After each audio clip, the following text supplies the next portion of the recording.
Narito na tayo para sa ating ikalawang linggo at ikaunang araw para dito sa CFS SCA Masters Summer 2026. Kami ang inyong kasama dito on the panel at grabe no, it's just the second week pero hindi na agad mabilang ang mga kaganapan dito ngayon. Hindi ko na rin mabilang, Mochi, no, yung emosyon ng mga nadadaman ng ating mga viewers pati na ating mga players just because that first week, Mochi, a lot to be unfold from teams getting outplayed, from teams getting up in the mix, and from everyone improving. Ang dami nating pag-usapan pero mamaya we can dive onto that later on, no? But it's been one hell of a ride and I feel like we can always let it ride dito sa ating week number 2. Totoo, no? At wala rin silang choice kundi patuloy, no? Kung ano man yung nasimulan nila, no? From last week, ito nga pala ang ating standings, no? Kailangan nilang sikmurain ito, no? Kailangan nilang panindigan kung ano ang kanilang nasimulan. And unfortunately, some of our teams here were left at the bottom of the boards, pero tuloy po rin ang laban para dito sa first to 7th place natin kasi sobrang gitgitan to, bipolar. I mean, just look at the arrows, Mochi. A lot of teams are going up, a lot of teams are going down. For Vid, going on number 1 though, is this a premonition? Is this a starting point para sa for Vid? Or will it just be a temporary spot mula sa kanila? Because of course, grabe naman yun. Of course, Team Staan sa Virtus Pro are still very much a threat pagdating sa laban natin. But they're on the 3rd and 4th spot. It's looking like they're the same naman dito sa ating 7 to 10 spot natin, no, from the past season before ng Masters, especially with our Rosea teams. But still, it's week number 2, kakatapos pa lang ng week number 1. So you can definitely see na pwede pa rin magbago itong standings. Exactly, especially like for example with the likes of Execration that just gave such a show, no, nung first week natin, isang laban pa lang ang kanilang natatapos dito. So I can say na ang dae pang pwedeng magbago dito ngayon. And a bit makikita din natin kung ano ang ating top 5 place, no, from last week wherein talagang nagpikitang gila si ilan sa mga players natin dito, some of them even being hailed as some of our match MVPs. Pero simulan na muna natin, no, para sa ating unang clip at kanino kaya ito, no? Tignan natin. It's Eden. I can remember the sabi pa dito ni Sneaky, oh, it's just too fast, it's going in, the top 5 quick of the yeah, Eden is just dismantling the entirety of the BL side of the Rosea teams here, no. Eden, crispy aims, man. Honestly, nakita natin si Eden na talagang leading the charges now in terms of kills, in terms of headshots. Not really number 1, but still in that contention. Kasi Eden, once he's on form and once he has his team with him behind his back, asahan mo na Eden to always get his frags. Ito na yung epitome nun, Mochi. Eden just out-fragging everybody sa lab. Exactly, no? Dagdag na rin natin na parang quality over quantity. Kasi hindi naman siya rin nakalaro noong ating qualifiers. Pero right now, every single time na meron siyang chance ang magpakitang gilas, talagang ipapakita niya what he's made of. Pero let us see ang ating next clip, no? Kaya naman kaya ito galing, we are going to see a glimpse. Yaba. Okay. Yaba debuting that signature Vepr. I believe si Aldrin din last time yung pinakamaraming what do you call this ba? Vepr na usage. Pero kasi ang kakaiba dito, I believe this was the clutch na nakasaksak pa si Yaba sa may forklift. Papakasok siya ng window A, tulad net, my brain is so good. That's why I'm here.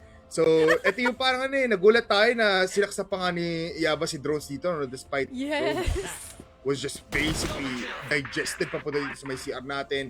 And yeah, one of the single highlights dito ni Yaba, especially one of the first knife kills din sa ating matches. That is true. Tsaka pansin mo, yung mga plays natin so far, puro sa New Mexico nagaganap. I guess it's just that type of map na talagang encourage na maging magulo at maging mapambastos in a way, in a good way. No, itong ating ilang mga players no, na pinapakita dito sa ating highlights right now. Grabe din naman talaga kung paano nakapag-ensure tong si Yaba na dadagain niya itong kanilang mga katapat. Pero let's see what would be our next clip, no? Ikatlo na natin to. First from Eden, second from Yaba, and this one is from B. Ito na, no? I mean, these performance here with a 4K headshot pagdating sa port is a message para sa mga many age bracket natin pagdating sa Masters na parang the young kids in town are always gonna be online. And once gawin nyo to, tulad dito ng Taring Bobby na they're just gonna be looking forward. Hindi nila aasahan na there's always some kind of threat just like na pwedeng ibusin yung pinaka-push mo on the BL side. But yeah, easy spots, easy taps with HK.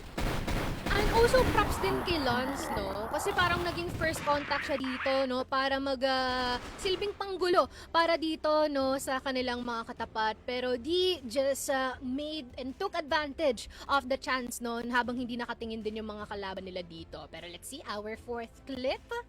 And I guess this is also gonna be quite spicy kasi kay Lance gulo to galing. Still in the back of court.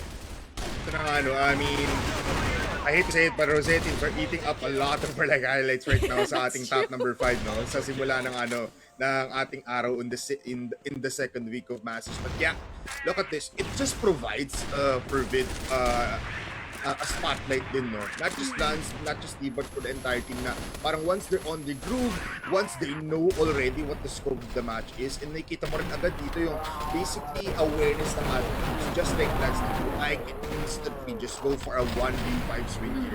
Kasi kahit mamatay ako, I can always get 1 or 2 kills. Tignan mo kahit katabi niya si Dracifer dito, Dracifer actually didn't do anything. It was all a lunge show. And it's an ace. So, nonetheless, ito yung kakasayan ni Lance na parang once he gets back into the game, can he replicate his performance? Can he possibly get into ang contention na parang kaya niya ulit ng That is true. Especially that we're already starting to see that flexibility from Lance, no? That he can become passive and become this aggressive at certain occasions and when the time calls for it. So let's see, no? Ano naman kaya ang ating last clip for this? Para sa ating Friends of the Week? Oh, this is from Ninkyu. Oh, this is so good. Ito yung time na naubusan ng bala, so kukuha na lang siya ng gun. Kasi di masyado nakabaril dito yung actual players natin, no, sa may missile. And this is our second ace, I think, of the second Masters, or of the season of Masters. Parang wala, matches just going in quite clearly. Pero di na to setting. It's a team acceptance na, no? Na Ninkyu frying the whole server map 1, 2, 3 at to have an ace like this na parang, uy, I'm still just, I can keep on going kasi alam nila kontrolado yung buong mapa. And this was also the time na parang naging predictable na yung acceptance. And Ninkyu just having that kind of like na mindset, kaya ko naman parang I'm almost like a 20 bomb every map. Diretso ko na lang to. Easy sprays mula kay Ninkyu. And those are like some of the games na talagang feel ni Ninkyu.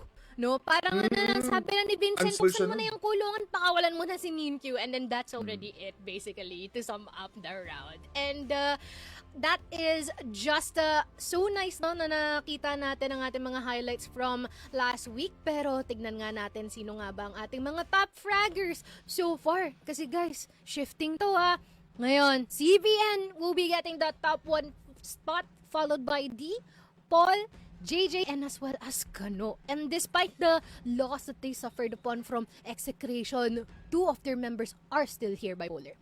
Of course, Mochi. You know what? Looking at our top performance, parang yung average age nito, mga 20 flat eh. Kasi there's never a point in time sa group stage kapag kasamang execration or kapag kasama si CBN specifically na kaya niya makaabot sa 1, 2, 3 spot na, and with him almost hitting every headshot every time, kahit na nasa shutdown na siya ni Loy last time ng kalaban ng STS, he still outfrags everybody in terms of headshot per kill.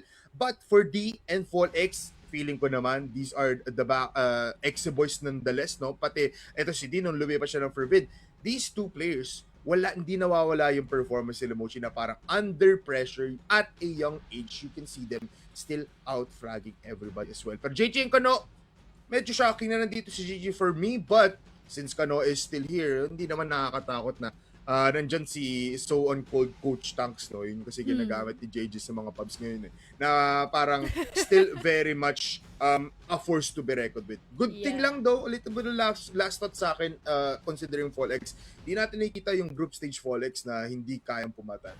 And I'm so happy that these 5 performers right now are still doing what we expect them to do sa buong Masters. Feeling ko katas yun ng kakagaya niya sa Beyblade post ni Buko, no? Pero ito nga ang ating susunod na This is for players to watch out for. We're in. Revenge is actually our top one for that particular week. Followed by Shatra, KSA, Lance, and as well as Hick na nakapasok para sa ating top 5. At Mochia, do you correct me if I'm wrong? Pagdating dito sa limang to, lahat to 100 last time ang rating. Yes. Just looking at it, no, you have 4 players na puro sniper. Yes, puro sniper. So parang kung isipin mo, is it time na hindi na natin muna kailangan tignan yung mga HK and M14 users natin? Should we look forward to sa ating mga snipers right now? Because the snipers, tulad rin sinasabi dito ni Sticky, pati ni Salvatore, pagdating sa ating mga cast, na parang spoiled na spoiled tayo ngayon sa mga snipers because we have a plethora of snipers, not just these 4. But big shoutouts din kay KSA na nakasingit siya sa puro sniper na players to watch out natin. Totoo, no? And kung yung first week natin is puno ng mga fragging IGLs, this time naman yung mga snipers naman yung nagpapakitang gilas, no? So I wonder if yung next week natin, would it be yung mga attackers natin, yung mga supporters natin, no? Really interested to see more of that din kung meron mga magbabago. Pero we are gonna see a post from si Atras. Pitts! No? May bago na Nakita ko yan. Ay, si Pitts TV. Nakita ko yan, Mochi. Nagulat kami. Yan na daw. Ang sabi dito ni Coach Ang, okay na daw, pasok na daw agad sa Atras si Pitts. Pero taga-abot lang ng tubig. Yun ako nagulat. Yun pala rule. Yun pala yung rule. 6 man, pero pero I feel like Pitts, no, we miss him a lot. Last time na nakasama natin sa Masters, at least he had like almost 3, I believe, na parang interview sessions natin, no, na parang sinamahan niya tayo dito. And I feel like with Pitts having this kind of opportunity with the trust, why not? Why not, diba? Pero big shoutouts to Pitts, sobrang solid. Kung ako sa inyo, kung di nyo kilala si Pitts, well, para kayong si Patrick, nasa under the rock kayo. Under the rock kayo. Kaya ako sa inyo, check nyo lang yung mga pages niya, no? I am already at that point, bipolar, na every single time nakikita ko yung mukha ni Pitts, natatawa na ako agad. Kasi yung mga highlights niya, tsaka yung mga reels niya, sobrang solido kahit pag nanonood ka sa live niya. So, yeah, I guess, yun din, na nakikiride din ng ating mga content creators, do, para sa mga pinaggagawa ng ating mga teams so far, which is so nice. And I can't wait kung ano nga din yung papakita din dito na nating mga teams later on. No? Pero bago yun, guys, alam nyo ba na meron tayong ongoing na pamigay. And iba pa to para sa ating Casters Edition na this is the Play of the Week giveaway wherein you have the chance para manalo ng 100 e-coins. And all you have to do is to like and follow ang official CrossFIRE Facebook page and YouTube pages natin. Iscan nyo na lang yung QR link dyan down below sa ating lower left. And in your caption, pagka-share nyo, tell us why does it deserve nitong nito na makuha or maging top 1 play natin for the week. At huwag niyong kakalimutan ang ating hashtags. Dahil kasama yan, syempre, sa ating mga requirements, no? And always remember na ang iyong shared post should be public. Kasi paano mabavalidate yan ng ating mga moderators kung hindi public yan, di ba? Tama ka dyan, Mochi. No? Again, this is a way for us to give back to you guys kasi napaka-solid kasi wala kami kung wala kayo, wala sila kung wala rin kayo. So, this is our way of like also highlighting kung may nagustuhan ba kayong mga plays, give it here kasi mapapansin agad yan ng CrossFIRE. And nakita mo naman, may resibo na tayo, Mochi, palagi. Kaka-post lang last time, no? Tapos sa kanya-kanya na tayo post na even not just here, pero sa mga caster editions natin na, uy, eto, may nanalo na. Yung kay Mochi, naalala ko sa kanya, pinakapaldo eh. Pati may 20 coin pa yung nakasama.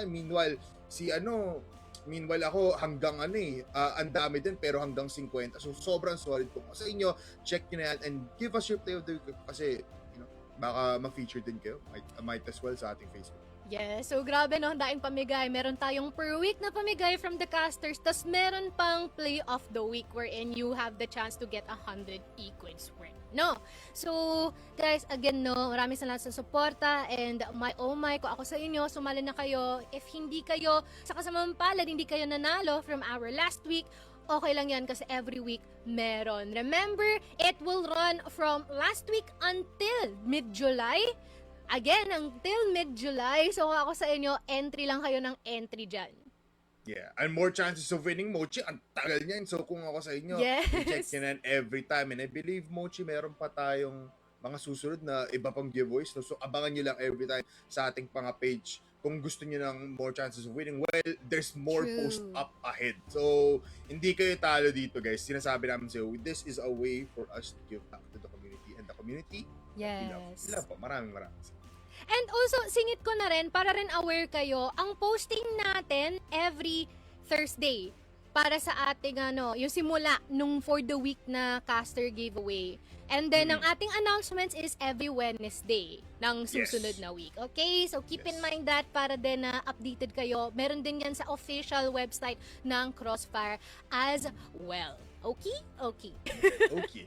Uy, Mochi, buti nga nasabi mo yun kasi, pag clinic mo yung post, may full list. Yung pangalan nyo, nasa page din mismo ng CrossFIRE. So, sobrang solid yun. Digital footprint nyo, guys, nasa CrossFIRE na. So, kung sa inyo, again, check everything out. So, yun nga na, Mochi, going back to our topics pagdating dito sa ating C-Masters 2026 summer, there's a lot to behold, no? It's a battle of the minds pagdating dito sa ating mga IGLs. You have players to spot out. Pero syempre, meron pa tayong kailangan na explain pagdating dito sa ating business. Oh yes, I'm glad that you brought that up, Bipolar, no? Let us discuss itong competitive ruling for matches and team acceptance. Wherein last week sa kanilang laban, with our last map of Eagle Eye and the last round ng Eagle Eye, unfortunately, there were some, it raised some flags in accordance sa ating rulebook, no? Na kung saan kinlaro na it is important na nakita ang ating C4 while we are defusing. And because of the fact that it can be considered and will be considered as a bug exploit, nagkaroon tayo ng 0-10 competitive ruling na naging pabor sa team acceptance. Yun ang Mochi. I mean, all of us here we're very much shocked, but nonetheless, we're looking at the competitive ruling kasi it is already in the rule book, and that's why nakakuha tayo ng big verdict mula kay CrossFIRE mismo na it should be a forfeit. 0-10. Very unfortunate for matches kasi they could have run it, they could have just won it entirely in the easiest way possible, no, pagdating dito sa Eagle Eye. Pero rules are rules, what can we say? And that's why we have this competitive ruling. But congratulations still for acceptance kasi nakako silang 2-1 in a match that was very, very hard to digest kasi it was a lot of twists and turns. Pero at the end of the day, yun na nga yung ating decision. But the last question there, nasa lang nga ba si Acceptance Ajax? Nadami pa si Ajax. Pero alam nyo guys, singit ko lang, despite that ruling, no, I think everyone and majority will agree that that is still their favorite series talaga. No? Yeah, because of it how was still good. It was so good. And by the way guys, I feel like that pupunta na rin tayo sa ating susunod na segment kung saan pag-uusapan na natin ang ating schedule. No, it is time para makabawi ang matches. They have the roughest start tier dito, no, sa ating league, and it's time for them to get their retribution, and this will be against ComebackFriends. That will also be followed by Acceptance versus Atras, and ito, bigating match din ito. It is Execution versus Virtus Pro. Okay, the schedule is gonna be one of the most packed or jam-packed action na ating buong schedule. No? Week number 2 pa lang ganito na agad binibigay sa atin. We have a team that is very much at the edge, but they're very much angry. At ang makakatanggap ng Mochi from a 0-3 defeat is gonna be ComebackFriends. A band of misfits, a band of players na very much star capable pero still looking to get their full form to battle up against the best. And feeling ko this is a good testing point din for CBF. Across Acceptance, tignan natin yan kung sino nga ba talaga ang pinakamagaling na team na below these what we say top 5 teams sa buong Masters natin. And you have also Execution and VP, another high starred matchup kung saan can VP continue their no more experiments, answered playstyles, and can Execution take down a Titan again. Tignan natin yan. Ang dami natin pwede pag-usapan mamaya. Yeah, ang dami natin pwedeng i-discuss, ang dami nating pwedeng i-predict, no? Pero sa ngayon, focus muna tayo in the present. Let us pivot our attention dito sa team ng ating matches. And pag-uusapan din natin yan, no? Kung ano nga ba ang naambag ng ating mga teams and rather ng ating mga members here because so far, even just by judging sa kanilang laban ng team acceptance, hindi talaga naging biro yung kanilang performance, especially nung si Ninkyo talaga tumaba ako dito, no? And of course, I feel like fan favorite na rin itong si Zach and as well as their IGL si Vincent, si Jason, painit lang ng painit, no? Even si Yetcha has some stuff to work with, unfortunately, bipolar.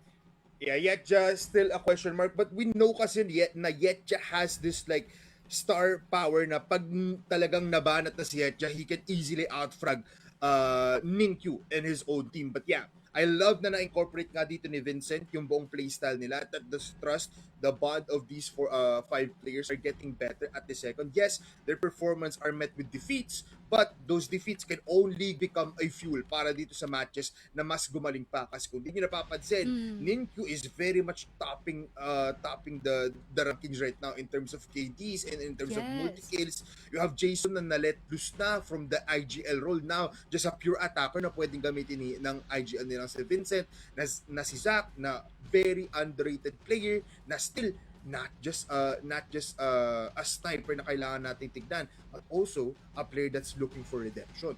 Kasi matches, that's always gonna be their storyline now pagdating dito sa Masters Summer. And let's see, Mochi, kung ano nga bang timpla ng matches ngayon. Are they very much angry? Or is this a matches na very much, how do you say this ba? Parang na-defeat na rin yung emotions nila, no? Kasi this is not a good start. I have to be honest. But week 1, sila yung pinakamaraming games, and looking at it, they haven't have the best wins yet. Yeah, that is true, no? They have to work like a dog day and night, no? If you know, you know. Pero dito, no, for matches, talagang yun ang kailangan nilang gawin. With 3 losses already from last week. They better win this one na upcoming, no? I mean, kahit naman last time, kita natin na nakasabit sila, no? Kahit papano sa ating spring, meron pa rin namang pag-asa dito ang matches and all you had to do is to win majority of the remaining matches that they have para kahit papano makasabit muli sila dito sa ating standings. Hindi pa naman huli ang lahat, bipolar. Yeah, very much so. Mochi, meron nga tayo, di ba, last time na sinasabi na ang matches ay very much, still, kahit napapagod, kaya bumawi yan every time. But looks like we do have a quote coming from Ninkyu of matches. Last, walang hype. Ngayon, pwede na mag-hype. Unti-unting nakuha yung chemistry namin. And yes, tama dito si Ninkyu, no? Kasi siya mismo yung naaapektuhan ng Vincent effect, Moch. At I believe magkatabi pa nga sila mostly dito sa ating mga sa ating mga games na parang, nakikita natin kapag G si Vincent, susunod na doon si Ninkyu. And he feels it, and that's why he's getting a lot of kills every time. So, tama naman doon, the chemistry, the bond is becoming better para dito sa matches. Yes, and I remember him answering that during our interview with him, no? Na naging match MVP siya, and it is definitely evident, no? Kailangan lang nilang tatagan yung mental natin dito despite of the happenings from last week. And also, we will be discussing, of course, etong CBF because for ComebackFriends, it seems like they're starting this off pretty nice here, especially with the leadership of Tetsu, wherein kung saan for Eden and Yaba, it seems like they secured a couple of the highlights of the week from last week, no? Na kung saan talagang pinapakita nila kung sino sila. Mochi, looking at it, let's address the elephant in the room. This is Aldrin's, Aldrin was in matches last time. Ano nga bang alam ni Aldrin dito para mabigay sa utak ni Tetsu, no? But yes, this is a team that can always get some heavy frags, some impactful kills. Pero I feel like we should also look this matchup in a way na parang ano nga ba ang pinag-aaiba ng utak ni Tetsu at ano nga bang ipapadala dito sa laban ng utak ni Vincent. Because this is the battle of the minds, Mochi. And I feel like ComebackFriends, they have a very, very tough opponent dito sa matches. Couldn't agree more with what you said. No, and especially that both of them will be coming from very different match histories. Na kung saan here for Comeback Friends, they already won a couple already. In contrast to matches, no, we can definitely say that they have quite of a stable ground to work on. No, wala sila masyadong iisipin, hindi sila mape-pressure na meron silang kailangan bawiin. In contrast na anong meron dito for MATTJESS. And in line with this, no, they'll be fighting up against for very different reasons.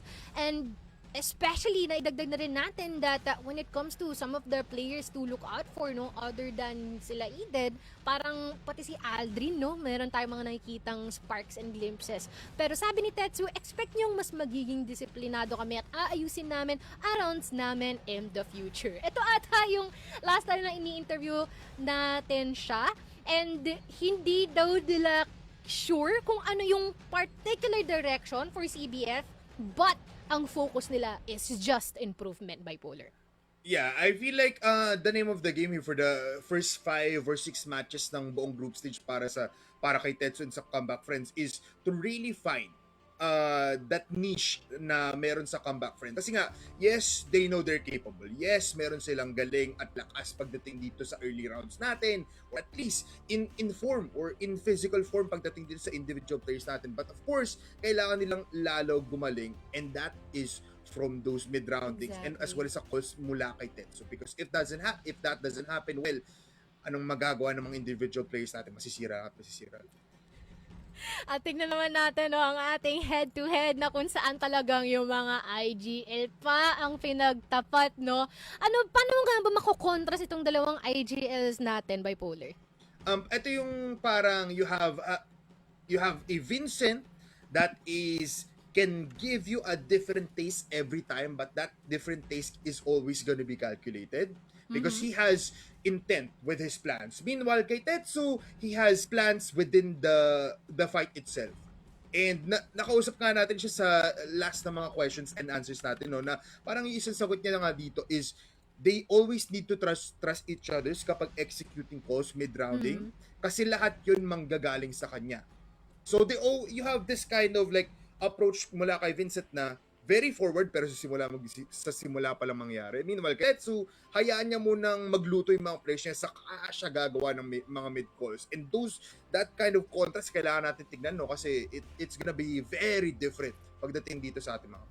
Yes, and I feel like yung unhingedness ng mga calls ni Tetsu might also be a recurring theme, no? Na kailangan pagkaingatan ni MATTJESS dito. Kasi I know, yung ibang mga calls sila quite bonkers when you hear it. Pero if it works, it works, no? Hindi natin talaga masisisi. And I do think na mapapakita na natin ano nga ba ang ating mga predictiones dito, no? Maya-maya. Pero ito na nga, ang ating map veto. Kasi ito ang magdidikta ng ating pacing and if there will be some sort of comfort or discomfort sa ating mga teams. Ankara, Eagle Eye, and Port, bipolar. I feel like it's gonna be 50-50 from map 1, 2, 3 here. Pero mamaya if manalo man Comeback Friends, I would like to ask them bakit Eagle Eye 2.0 specifically, no? Yes, alam natin na individually these players know how to play Eagle Eye to a point. Pero is this a message na kaya nila matalo to wherein matches lost in this map before, no? Kasi minsan may mga ganong may mga ganong iniisip tong buong Comeback Friends. So yeah, still though, Mochi, feeling ko naman it's all up to the IGLs itself. Kung paano nga pa nila ilalaban to sa tatlong mapa that I would like to say very much 50-50. Yes, MATTJESS has a great BL side pagdating sa Ankara. GR side, I would say na parang delikado pa na onte. But they do have a great Ankara here. Comeback Friends as well. Ito yung pinaka-komportabling mapa para kay Tetsu because he knows lineups. Ito yung isang mapa na alam ni Tetsu yung lineups para sa mapa. So I feel like we have a very, very fair matchup here. It all ends up to the plans and mid-roundings palagi ng ating IGL. And there could have been already a lot of information kung paano nagpa-process itong MATTJESS no sa mapa ng Eagle Isle might also add to the addition kung bakit nga ba ito Yeah. pinili ng ComebackFriends as well, no? Since grabe, nitty-gritty talaga yung mga ginawang mga strategiya doon ng matches from last week. Pero ito nga ang ating mga predictions. Ipakita na natin yan direct. It is gonna be 2-1 for me in favor for MATTJESS, while you guys will be more on for ComebackFriends. Really interesting. Okay, tara, Sneaky Frag Salvatore, after na tayo. Mochi, mag-baction ka na ulit, walang Tawa na problema. Pero, pero, no, Mochi, I don't doubt you here, no? I feel like MATTJESS, kapag, last time kasi na nakita natin sila, even in Kerdas form, even in MATTJESS form, kapag natatalo sila ng marami, history says na manalo sila at the very third or fourth match. Kasi nagagat na yung buong players natin. And Vincent doesn't, siya yung isa sa mga players na you can definitely see na he doesn't like losing in a singular round. At isipin ng matchup pa yun, no? So feeling ko kaya to ng MATTJESS, pero kailangan ng very, very long effort para lang makakuha ng wins even this matchup. Because if they don't, well, mahirapan lang sila. Meanwhile, ComebackFriends just has a little bit of oomph kasi. So, yun ang feeling ko we're just banking on that. Kaya, 2-1 kami dito sa ComebackFriends. Yeah, that's true, no? Pero uy, tignan mo yung ranking. Kita mo yan, yung nasa gilid mo. Oh, top 6, 7% Wala si for Ramon. Sneaky And as well as L. Asan si Sneaky Frog? Ba't nawawala yan? We have top 3 and top 4 for you. And as well as Dadum, no? 3 to 5 tayong lahat. Ako, wag niyo na ako isama dyan, okay? Okay na ako dito sa aking estado bilang host. Pero for everyone, it seems like, grabe. So, ultimo sa rankings ng mga prediction natin, sobrang dikit para sa ating mga talents, which is insane.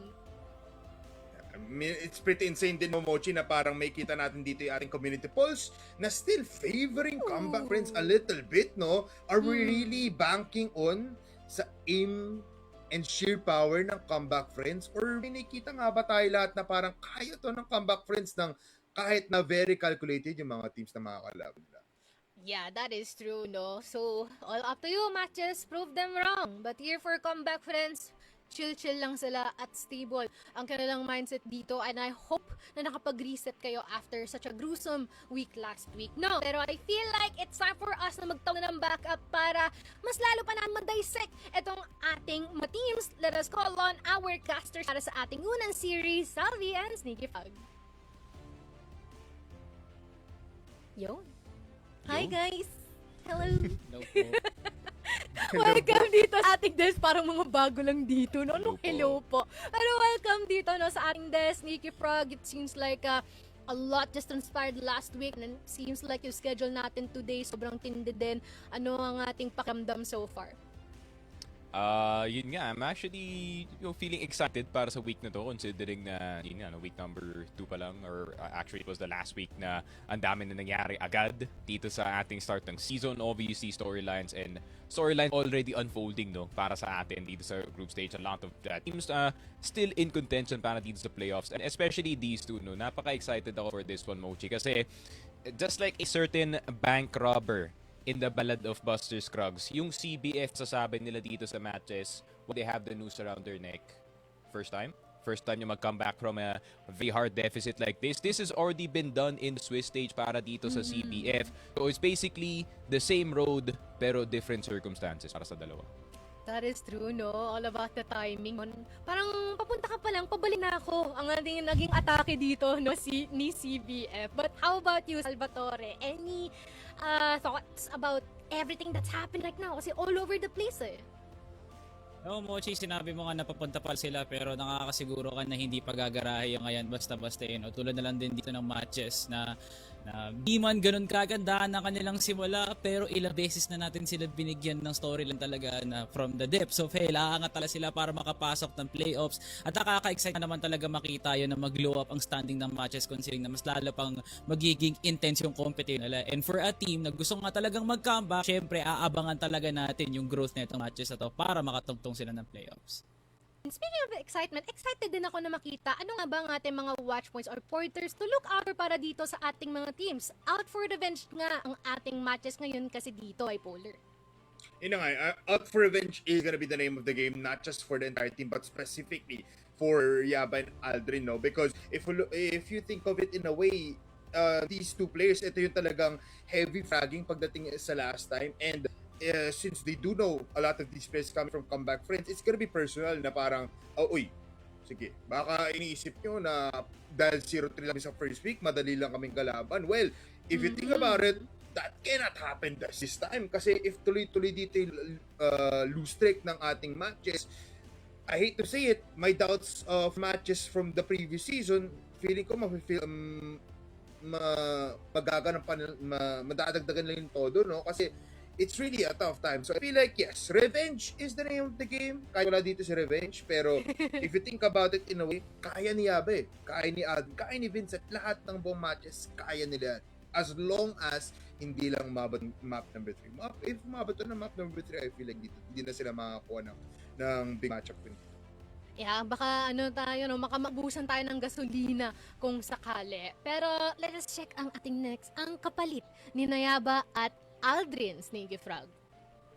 Yeah, I feel like hindi na maging sikreto no na nag-dip yung statistics dito ni Vincent at ni ETSA as soon as they entered itong matches. I think they were expecting, siguro we were all expecting no na yung synergy dito ni ETSA and ni Ninkyu would be the same with him and Yobes at the same time. But I feel like there is a bit of nuance dito sa plus-minus natin considering na since itong si ETSA and si Vincent is starting to take yung mga harder roles natin para dito sa matches, having to go in first, especially in maps like itong port, you are gonna definitely suffer no pagdating nga dito statistics. Pero yung hindi naman nag-suffer dito is yung big three nila. The Jason, Zach, Ninkyu probably having his best statistical season so far. That's Jason true. As well. Para naman kay Zach, I feel like this is his best season so far. And it is tragic na 0-3 sila ngayon kasi sobrang ganda ng kanilang laruan. Pero, maybe against Comeback and Friends, they can show, slightly better shots siguro. And at the same time, I am of the belief na Yetcha is massively unlucky half the time kasi the timings na pinapasin sa kanya na matches dito is madness sometimes for sure. It's true. So, depende talaga sa mga factors na hindi makokontrol. Pero agree more, no, na sometimes yun nga mga bagay na kahit yung iba, merong mga matataas dyan, yung iba kailangan magbigay. But here, the prodigal headshot machine is back, Saltore. Grabe, no? Buti sa akin ka napatapat, Aiden, no? Kasi syempre maraming gusto makarinig na ito, no? Na Aiden, after a year of absence, akalain mo nga naman, Mochi, ang isang diamante na tulad ni Aiden, hindi nga nangalawang, no? And he is as flawless as he can be, considering na 4 na games ang nilaro niya sa Swiss. It still looked very impressive on paper at hindi yun nawala pagkapasok nga ng Masters, no? 2 wins in his column na lahat ng yun, very impressive outings from his HK performance, even sa mga mapa na tulad ng Eagle Eye port na I argue no na hindi naman talaga pinaprior ni Aiden ng last year, pero parang ang seamless lang talaga na pagkakapasok niya dito sa taong 2026. And I feel like ito na yung pinakamalaking challenge na matches heading into the series, no? Kung paano nga nila isa-shutdown tong headshot machine na to, kung ipantatapat nga ba nila si Ninkyu o talagang si Zach dito ang mamumuno para sa match na to. But either way talaga, kung ganito ka consistent ang pinapamalas ni Aiden, nakakita talaga ako ng palipad papuntang Paris para sa CBF, man. Diba, no? And I feel like I've already brought up this question last week. I feel like meron tayong mga question marks na ilalagay dyan. Ano ang mangyayari if Aiden would not be able to perform? At ano kaya ang mangyayari kung hindi talaga siya or wala siyang mintis na mag-perform? No? It's just one of 2 scenarios. And with that being said, nailatag na natin lahat ng mga pros, cons, and things na kailangan nating antabayanan para dito for both of our teams. And it's time for us to head into the action. Sneaky Frog and Salvatore, rakrakan na! Maraming salamat sa ating munting panel, no? Very great points para sa series nga na to, Sneaky, no? Na pareho naman talaga may pinaglalaban ng CBF at matches. Pero kung ako tatanungin mo, Sneaky, malaki yung pinaglalaban talaga ng matches considering na grabe, pang-4 na talo potentially. Pero kasi very impressive din up against CBF would most likely start the rally, no, Sneaky? Oh, for sure. I feel like CPF, yun nga, no, was in that position na nandito ngayon yung matches natin, being 0-2 down after taking the hardest road para lang maka-qualify dito sa ating C-Masters, pare. And I feel like it is the similar vein as well, no? Actually, I would go out of my way to kind of assign itong matches to probably be the QRD of the season, pare. They're gonna have not so good of a start dito sa simula. Maybe, magluluto sila dito sa mga ibang games that they still lost, but then they're gonna have that comeback going into yung playoffs. So that's always a factor, especially knowing na napaghalo pa yung matches na Magic dito, no, Salvatore, that somehow this team always qualifies para dito sa ating playoffs. So I am still of full belief na makakaabot pa rin dito yung matches, but I feel like this would be one of their harder games, that's for sure. Kasi yun nga, CBF is a team that is known to is capable, no, of taking out teams na similar nga dito sa matches, where I wouldn't say na one-to-one yung style nila na Stallions, but there is some Stallions-esque na tendencies, no, para nga dito sa matches, and I feel like CBF has done a great job of countering that dun sa kanilang mga games despite the losses as well. So, yun nga, in terms of level at the moment, malalagay ko yung CBS slightly above itong matches, pero matches pagdating sa potential win, sila yung nangunguna dito, kumbaga, pare. Mahirap pa rin talaga sabihin no? Mahirap pa rin tanggapin na parang lunokin ng mga tao na nakikita nga nila ang form ng matches and they're thinking na okay, matches, baka hindi na nga sila magpang-abot sa playoffs. Pero wag nating kalimutan, they still have Zach, no? The proprietary sniper dito ng matches na talagang inihahambing pa rin natin sa mga katulad nila Cetra at nila Revenge, no? So I feel like that is the ace in the hole dito ng matches, na hanggat meron pang Zach, they are still winnable matches. Pero kasi pre, no, Sticky, the first 3 matches ng matches, it is not a very impressive outing para nga kay Zach. Heading into week 2.91 ang kanyang KD, pero nasanay talaga tayo sa mga puro 1.3, 1.4 na outing talaga ni Aiden. Pag alam mong araw na talaga ni Zach, there's something that could be really good para nga sa matches. And results wise, para nagmumukha talagang pag hindi nagpop up si Zach, wala tayong makikita ang panalo. Hopefully that will change para nga sa series na to up against CBF. Kasi wala nang mas alam pa si Zach sa matchup na to kundi si Zach talaga mismo, kasi nga dating kakampi niya yung mga kalaban niya at being Yaba and Aldrin. And speaking of Yaba and Aldrin, what a rally it has been para sa dalawang players nga din, returning into their form na talagang kinasanayan nga natin from Madrid in the Pacific MATTJESS and the original Yaba way back in Amelio, and as well as nung matches nung nagsisimula pa lang siya. And you have to be proud, you have to be happy, no, na meron pa ring Aldrin at meron Yaba na gutom malasa nga ng kampyonato, no. So yeah, EBF also has hungry players, same for matches, pero ang tanong kasi Sneaky, sino ba yung mas makakarami ng kain dito, will it be CBF or matches? That kind of debate na ang hirap talaga pagunan ng pansin kung sino yung ganto, sino yung ganyan, kasi parehong dikit talaga yung pinaglalaban nila. Yun nga, ang taas ng variance pa naman ng series na to, man. And especially going to this season, Aldrin, compared to his stint dito sa matches natin, he's really good statistically, pero pasok na tayo sa laruan natin. Com, sorry. Sa hotel, luwan. Ito na Aldrin na. Kana na, busi ipito na. Ay, nasa hotel na ako. Yung C4 pre. Pre, dito ako pre, wait lang pre. May mid sure Piso ako Okay, das. mo C4 Woods. Sige, ikaw pa Piso unahin ako ko. das. Parang narinig mo kagad sa bukang bibig ng matches na hinahanap kagad nila si Aldrin dito, no? Kasi CBF ang nangunang dugo dito laban nga ni Q as the Riflers now done for matches, pero napakalalim kagad no to start things off para sa Ankara. Yeah, I think that's a good objective to have, no? Para dito sa matches, especially taking out Aldrin so early really takes out yung mga offensive options dito ng CBF. Pero speaking of offense, pare, Tetsu from the backside of Vince. Hindi niya napansin na nandun na pala si Tetsu. Jesus spotted as well. Na nasa pin ng spawn, meron na bang papuntang second mid para dito sa CBF, pero hindi pa nila malalapag yung C4, pare. Teka, nakakalman mo muna nga ng CBF. Ayun, what a pick shot by Yetcha. At hindi pa nga siya tapos. Welcome to week number 2 with intentions para kay Yetcha. Ito na nga si Prodigal Headshot Machine who gets a double para sa CBF to close it out. Papangalawa si Yetcha. Meron din si Aiden. Mas matimbang nga lang yung ginawa ng CBF. Grabe, hindi kailangan ibas yung kukuri dito ni Aiden just yet. But at the same time, napakaganda ng ginawa dito ng CBF. No? I think the original intention was to go for a straight-up TB push. No? Pero na-recognize nila na medyo ma-presence dito yung matches natin on the mid. So they did stagger a few players para lang makita nila kung meron sila makuha kills during the rotation. And of course, Tetsu getting the nastiest timing dito sa B-side, pare. Forcing that side wide open. simula pa lang matches showing some cracks sa pagkulang nga ng tingin doon lang sa mga mahalagang angle Akalain mo nga naman wala nakatingin ng B-slope or even just yet hindi taga-balance yung pagkatingin nga nila ng HM. At naging madali para nga sa CBF na considering na GR is their preferred side laban nga sa series up against Virtus Pro and Swiss. Doon nga nila nakuha yung karamihan ng success nga nila, pero this time they're showing a very good foundation para sa ating first half at napakahalaga nga nun Zach, hindi natin masyadong maramdaman nung first round pa lang, pero sana nga makabawi siya because in this era, Sneaky, na nagiging maaga yung executions ng mga team, kailangan alisto talaga yung mga Arctic player mo. Tulad na lang din talaga ni Zach na he can go as far as 2 to 3 kills. Kailangan na andun taga si Zach. Masyado maingay para ka sa CBF, namamatahan na nga ng matches na meron TV players, Tetsu masyadong maaga. Wala pang kasama sa double swing. Wala silang respeto kay Ninkyu. Triple para kay Ninkyu at ubos ang CBF sa kanilang entry. Umapat pa si Ninkyu. Huwag nung minamaliit ang player na to. Bigyan tuloy kayo na 4 na bomba. And CBF trying to rock back dito sa next round in classic CBF fashion pare. Pero MJ is now a bit wiser to their tricks, especially itong si Ninkyu. Hindi na nila masyado nilabanan ng malala itong mid-side natin. Instead, just meeting them where they're at. Kagaya na ginagawa ni Vincent dito sa second mid. Kailangan niya na to all the way back into the B-side. Pero grabe na yung daming nagawa niya. 1 HP si Tetsu. Aiden down to 38. Yan nga sniper dito nga si Tetsu. Siguro kung naka-TRG, pwede pa nga.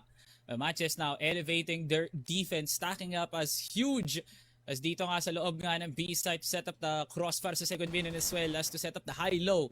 Papunta ang B-slope Nakapalit na nga sila ng nga dito ni Tetsu, who's now on the attacker role.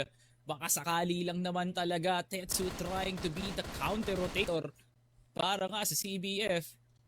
Bukas na bukas yung HM dito Sticks. It's a very dangerous shot.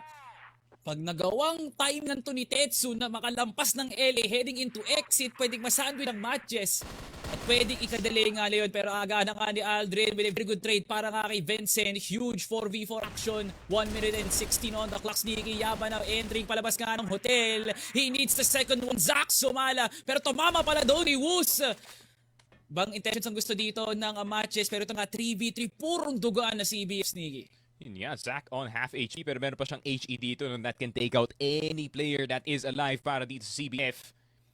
A-side is not looking open, more like an exit play galing dito kay Yetcha, trying to check out what is up dito sa A-side. I think gusto lang CBF dito pahiwalayin yung mga defenders natin, making sure that one side of the map has more players than the other. Pero tama ba yung kanilang sugal dito? Tetsu, Kraus peak, Jason barely missed the cross. It's Aiden. Nasa uluhan to ng second mid. Jason has a decision to make kung ano uunahin niya dito. CE is wide open. So pwede dumaan si Tetsu and also the rest of CBF pero nawawalan na sila ng oras dito pare. Red time na. Kailangan na. Ngayon pa lang umataka na nga CBF pero good rotation para kay Yetja. Nasuspetsahan na nga itong LA nga na to. Di na nga siya umaalis at si Yetja gets the low HP Tetsu. Madaling target practice na nga lang to kay Yetcha. Kailangan niya lang talaga mauna dito. Gets the second. Pero nablangan siya nga ni Yaba ng dati niyang kakampi. There is still a lot of time. Pero nakalabas na nga ng exit dito ang dalawang members na MATTJESS. Can Yaba do it? Pagangat sabog kagad ang katawan ni Yaba. MATTJESS punishing the slow start of CBF. At ayun.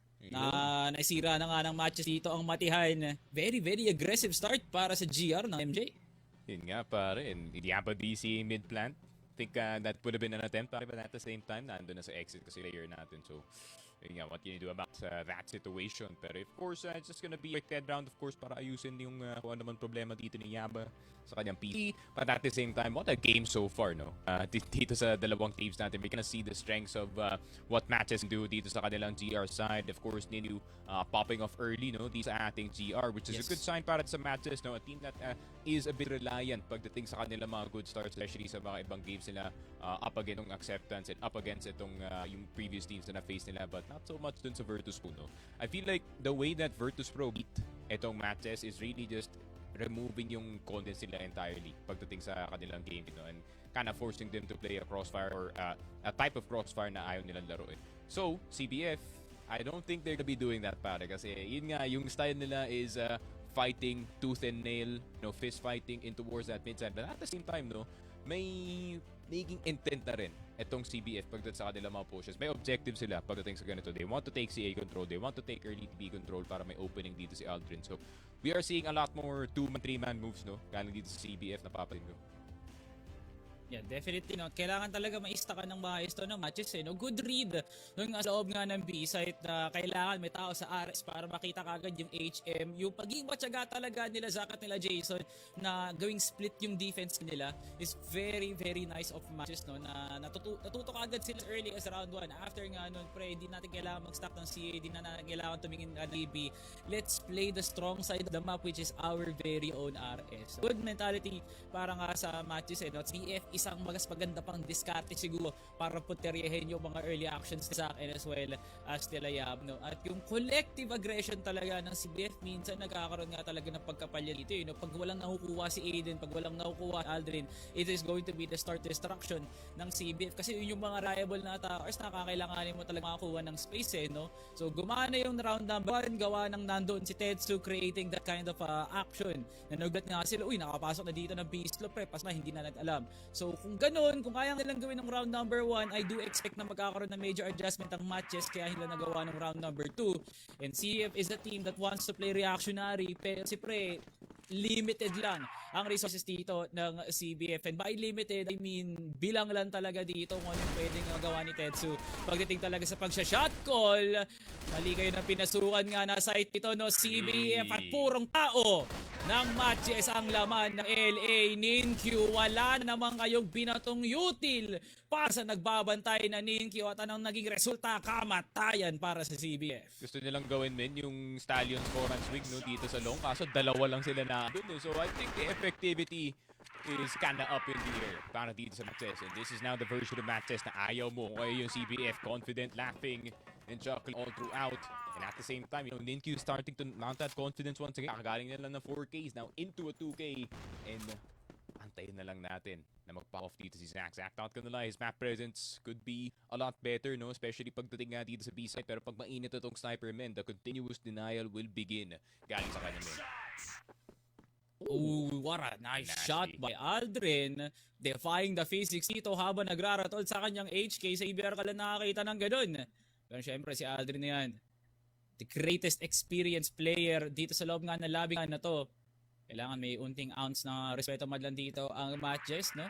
CBF gapang ang TV. Napaka-aggressive ng pwesto ni Zach. Still yet to make an impact.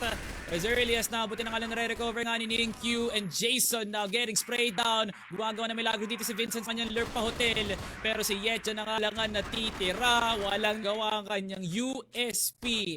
Round win ng ComebackFriends na puro duels, Nikki. Who would have thought na yun ang pakay dito ng CBF? But at the same time, man, like, you have to expect this, no, galing dito sa CBF. I think most of their, or almost all of their plays pagdating dito sa mapa ng Ankara will be from that mid side. So they will be fighting tooth and nail pagdating nga sa ganitong sitwasyon. Pero 3-man push naman. Ninkyu might be in trouble. Right to the corner, pero meron sa kasama na sniper dito. Zach, nakita si Aiden. Woods getting one as well. Pero Zach makakabawi ng dalawa. Woods getting 2 in return. At nagkakagulo na dito sa mid sa Albi. There's 6 bodies in mid. Yan, nagkakatotoo nga sinabi dito ni Tetsu, kung di madadaan pag-goal, babawi tayo sa barilan, no? Easy 2v2 action para nga sa MATTJESS. And pinapatunayan lang talaga ng CBF, no, that they can be prepared, but they can also be prepared for a different aspect, What I mean is, kaya nga nila magtawag, pero at the same time, kung kailangan makaglaban talaga at makipagdikdigan, doon nga talaga sila mas handa. Nakikita natin for the past 2 rounds, CBF has been forcing these duels sa may TB at CA. Para talaga masira ang tempo ng matches? Question mark? O talaga nga bang i-force lang ang matches palabas nga ng mga site at maging kampante ang matches na lumaban na lang at lumaban sa mga susunod pa rounds? Tetsu nakalampas sa pagbabatay ni Vincent! Nasaan ang mga mata, Sneaky? Nakakalampas sa mga magnanakaw na to. CBF slice by sa round yun. Grabe talaga ang CBF, men, no? Sila yung definition, kumbaga, everybody has a plan until you get punched in the face. And CBF just fist fighting in the beginning, and dito lumalabas yung kanilang strength dito sa Albi, no? That mid-rounding. Galing dito kay Ted, so he knows what to do in those types of disadvantageous or advantageous situations, pare. Wala nang hesitation masyado from the side of CBF. They look a lot more confident pagdating sa kanilang mga moves dito. And the timings is just correct para sa mapa ng Ankara. 3-3.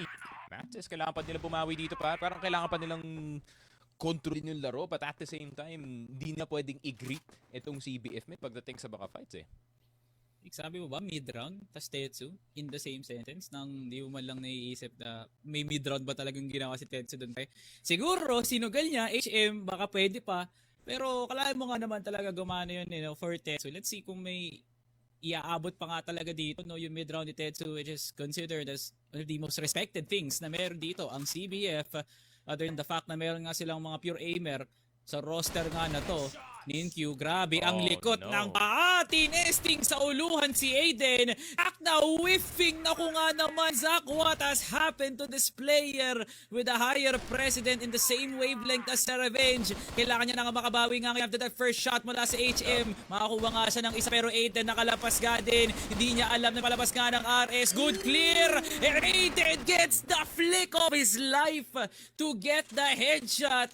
Pas pa rin ng comeback, friends. Makuha man ng MG ang lamang pero CBF na firing all cylinders. Alam ko na yung ginagawa dito CBF, Salvi. They are looking for those very small timings na lilipat dito yung mga players from angle to angle.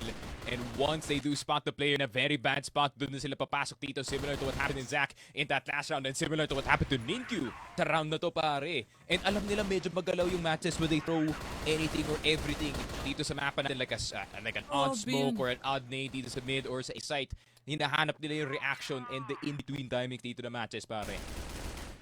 Napakaganda nun actually, no? That slight bit of detail ng CBF na hindi mo alam kung forced nga ba talaga yun o nagkataon lang talaga. And CBF just calculating these amazing rounds. What a lineup, Province!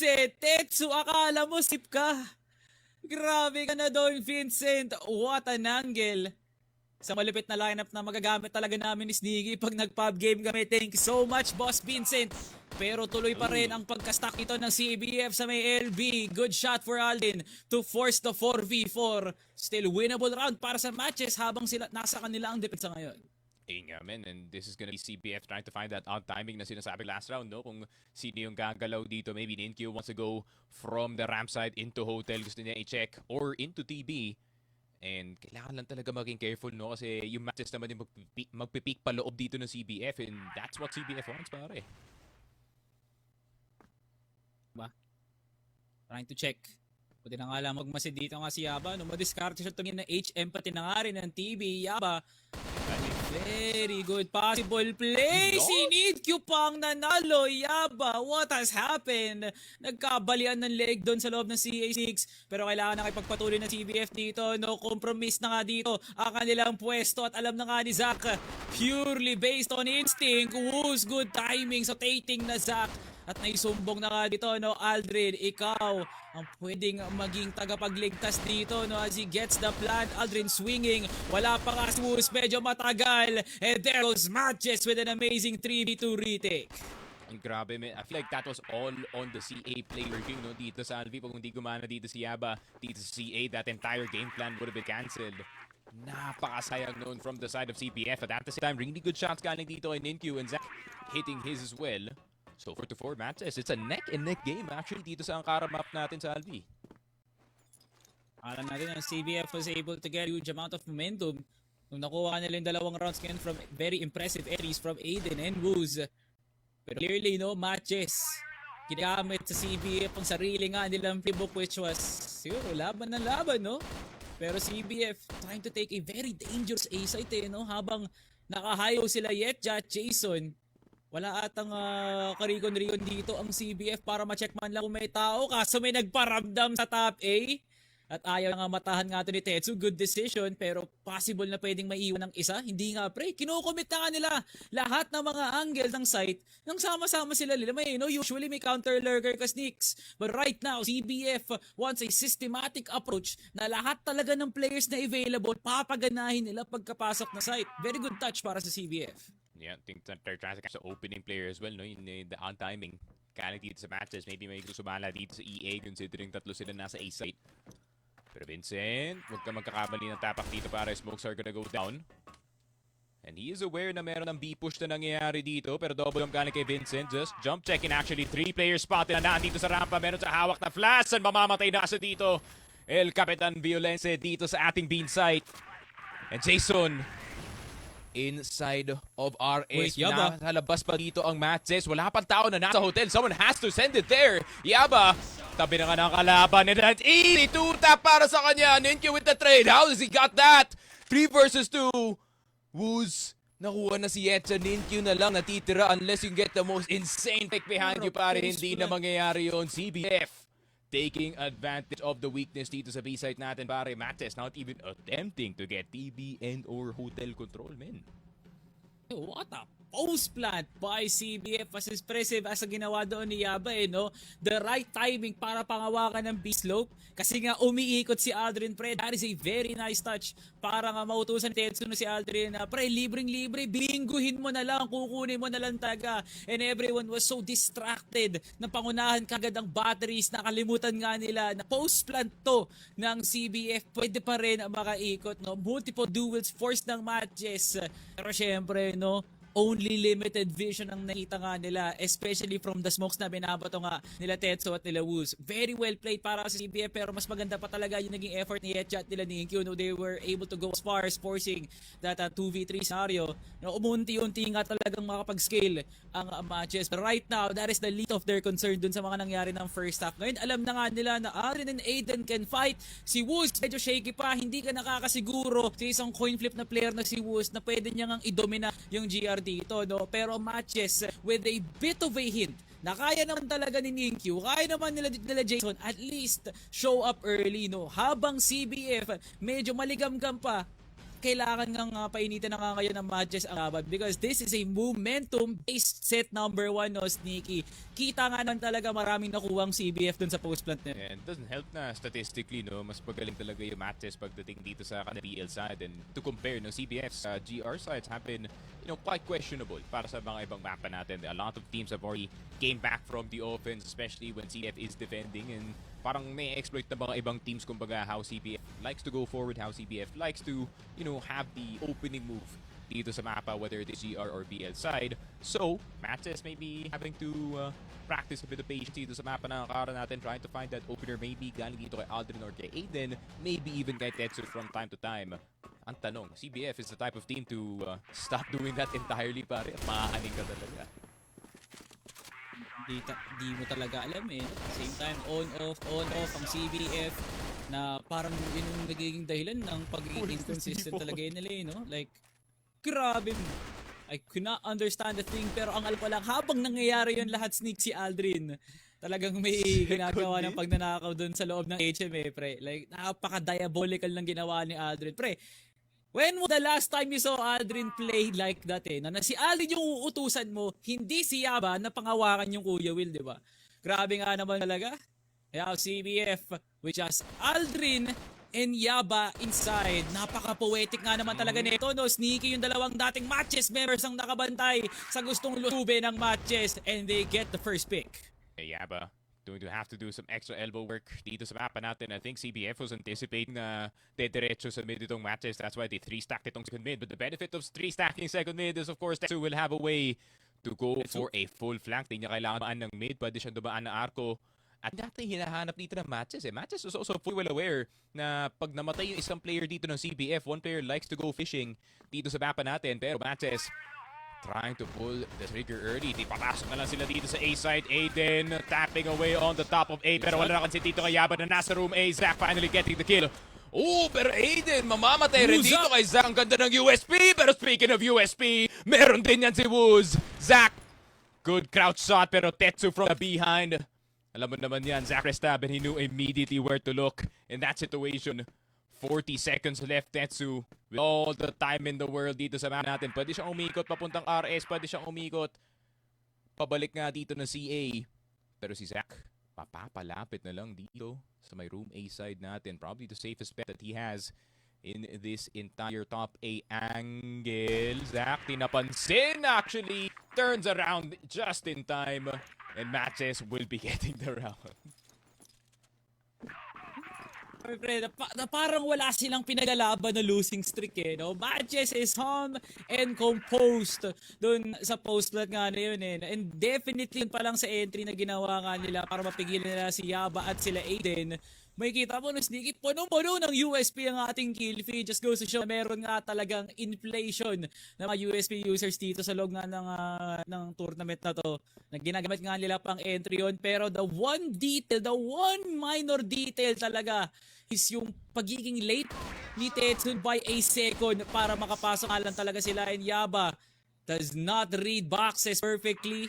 Magiging 1-for-1 nga lang to. Ninkyu parang ina-assume niya ata na sa ingay niya nagbubukang 4-man entry na naman para nga sa matches. Pero CF, buti na nga lang, minapaydala nga sila sa CA to scout this out. Huge smoke para nga sa MJ. Same time, nakaaning tong MJ na to nung nararamdaman mo, Sneaky, oh. Yung talaga delikado dun naman pag wala kang early EA peak. Galing di sa pang A players like itong si Aiden, like yung si Andre, and you just have to send it galing dito si EA if you don't want any information, especially on the field on yellow. Pero Goose! Oh, na-flex ka na! Miss galing sa kanya, pare! That is not ideal para dito sa CBF, Zach.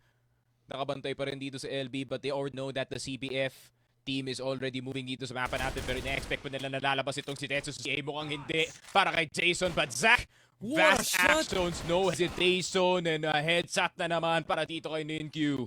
Aiden na lang natitira, but it is 3 targets right on his screen. Hindi siya nakita na andito sa gilid. Ninkyu, first one down. Aiden looking left, right, and center. Sakto alone at sakto ang distraction. And it will be a 6-5 Ninkyu showing a third eye, pare. Grabe, the all-seeing eye dito ni Ninkyu eh. No, good cam siya. Alam niyang pwede niya pang maispatan si Aiden kung magagaling pa siya ng bench eh. At yun na yung sapat na sumbong para nga kay Ninkyu for matches to take the lead. Who's now napakahigpit ng angle pero nakita niya nga nag-cross ang matches. Makatakas nga ba siya ang matches? Very hesitant na sulusubing nga tong TV na to. Pero lang kay Yetcha na sumubok. Parehong nag-crouch pick. Pareho ng brain cell. Zach now re-engage in Zach. Taking it into Wooz. 4v4 na nga lang tayo, Sneaket. Grabe nga naman. MATTJESS. Huge trade. Pero men, huge reward din para nga sa MJ yun. Yun nga. And I assume gagawin dito ng MJ, no? They're probably gonna let Yetcha send it dito sa B side habang may gagawin sila dito sa A. Pero hindi, men. Papaback dito yung matches. Recognizing na meron silang free for opportunities sa mapa na to. So most likely one of these sites is either stacked very lightly or very heavy dito. And they're willing to take the risk dito sa A side. Kailangan lang nilang patayin itong si Tetsu, who is so far just playing the top room A angle. And going pure rents from this position, pare, for sure, masasagasaan kayo dito. So MJ needs another player to send it sa EA, pare. Sinong sentrero? Sinong magiging alay? Sinong magiging pataba sa lupa para masagana ang pasok dito ng MATTJESS? Hindi sila nagbigyan ni Adrian and Tetsu despite Yetcha's heroics sa panguna nga talaga sa pagpasok ng site. Zach nakalampas nga ng HM na sa arrest na ng sarili niyang mga kalaban. Walang nade damage para masyado dito ay Aiden pero kino-contest niya rin yung pwesto ni Zach. No? Very dangerous antics para sa CBF. Hindi nila naiisip mo yung magiging consequences pag nilaban nila yung 7-1 na Zach dito. Aiden, he was looking at the wall, pare. So, yeah, maybe not the best idea to do that. 30 seconds left para dito kay Zach na gumawa ng miraculo dito sa mapa natin. And it is definitely possible, no? Especially knowing that he is the last one left alive. He is one of the faster snipers. He is a premier clutcher dito sa mapa natin. 15 seconds, maybe. The plan is, para sa CPF, is to just allow Zach to plant the C4. As soon as the C4 is picked up, merong lalabas bigla dito sa EA. That's gonna be Aldrin. Chasing, 2 seconds. Wala na oras para ba ibaba ang C4. Whoa! Actually gets the buzzer beater right on the money. Nakalimutan ko min. Counted pala yung 1 dun sa 2-second plant. Pero, defuse pa rin yan para dito sa CPF. Really good job galing sa kanila. To be fair, no, Sally? That A-take was so obvious kasi dahil nga meron na action na nangyari dito sa B-site at biglang na nahimik. So Tetsu already knew na may palipad na flash punta sa kanya. So that was an easy dodge and an easy read para sa CBF. Reset para ka sa CBF and my God, si Zach pa talaga yung nawala, pre. One player needs to step up at hindi ko napapangalanan pa nga talaga si Mr. Actually, dalawa nga silang 0 kills dito. No? So high pressure situation para kay Jason at Yetcha na maramdaman ng kanilang presensya heading into the second half. So far, match has been very much of a 50-50 team heading into this kind of scenario. Oh, Tetsu. Na kahit na CBF, they gotten the momentum para wala ata sila nako-convert. Huge trade para kay MATTJESS against the crouch peak sa baba ng Vince. 4v3, still huge man advantage para nga sa CBF. MATTJESS, parang nahihirapan pa rin silang kapain tong CA nga na to kung tao nga ba o wala.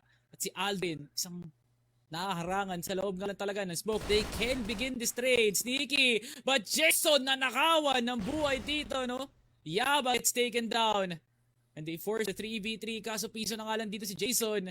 At sa sobrang tagal nga nila ng pag-setup sa loob nga ng LA Sneak, si Aiden nakalampas sa likod ng mga CCTV. 2v3 now. CBF still has the advantage. Yeah, CBF trying to play the sit and wait position, no? Kaso sobrang dami na nilang resource na na-spend para lang sila kumuha ng control. And of course, Tetsu, fully knowing that, he just risked it all, knowing na pwede maging 4 vs 3 ang sitwasyon natin. And Aiden still on the bypass side, looking right behind him. Medyo tumapak yata, medyo sumala ang kanyang tapo. Pero Aiden, is he looking at the right direction? Tamang ikot lang. Yetcha, Vincent will be getting the trade. Uy, nakaltukan pa nga dito sa CA. So, a clutch is still definitely within the conversation. Pero CBF, careful pare. An EBR can shred through that box like it's paper. Pero Vincent, mapapabalik ng mid. Tama ba ang kanyang peak? Tama ba ang kanyang posisyon? Woos! Still well alive. Nakaltukan na nga siya kanina. 1 HP. Aldrin's down. Woos trying to be ahead of the curve. Pero Vincent, alam mo ba to? Who's on the CA side? Decisions to make. If he can catch him before he crosses dito sa battery. Maganda sanang peak yun. And Vincent with all the advantage dito sa 1 vs 1. Definitely, no? Ewan ko na rin talaga ako magparamdam si Vincent and Woos with the discipline. Hindi mo na siya magpapabaril nga dito. Pero he has 30 seconds para ispatan tong B-slope na to, Sneak. Kung magpapahotel nga ba si Woos, that would be a very good decision. Pero bahala na nga si Woos sa kanyang diskarte dito. Yes, Now switches to 2F. Woos, huwag ka lang talaga mapatid. Nakita ka na nga nag-swing. Vincent playing the time perfectly. Hindi ito flashed. Vincent gets the spray. Nagawa nga ni Zach kanina pero di mauulit Woos para sa mga kanyang kakampi. MATTJESS takes the lead. Yamen, CVF na sobrahan yata sa sugal dito sa Papanat. But at the same time, there wasn't realistically anything wrong sa ginawa nila dun sa kanilang 1 vs 2. No? Kasi obviously, 1 vs 2 na. Vincent is on his own. You're gonna try to peek him. Especially knowing na napaganda ng position Aiden dito sa long. Pero hindi lang nila naagapan dito si Vincent. It was looking so good dun sa round na yun para sa CPF until dumating si Vincent. Then, I still do not get paano niya nakaltukan dito si Woos habang tumatakbo dito sa right side and even creating a situation for him. And ayun nga, this is the Vincent effect that might say. And ngayon, MATTJESS will be getting the huge confidence boost yan para sa kanila knowing na parang breakpoint na rin yung dos na yun pare. You know, wala pa rin ka breakthrough ang CBF. All their matches, napakadikit nga na talaga ng mga nagiging resulta. At nga nung kalaban nila yung STS at VP, gantong garin talaga yung scoreline na yun no? And pang nakikita ko na nga talaga ang dalawang letra na ayoko na bagay, hayaan na lang nating laro nila mismo ang makapagdikta. And if these are constant mistakes ng CBF, sabi mo kanina, Sneaky, they do have a very good round.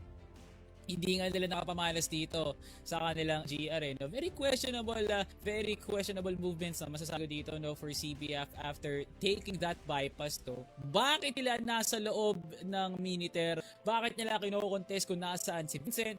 Why can't they just not play together? Antayin na lang yung pagbaba talaga ng C4 and play to the utmost of their skill talaga. Kasi yun naman yung naging kalakasan nga nila, Sneaky. In the first half, they had like 3 rounds na nakuha nga yung panalo just by playing the amazing post plan. Kung makakapag-lurk si Aldrin, very good. Kung makakapwesto nga si Yaba, mas okay din talaga yun.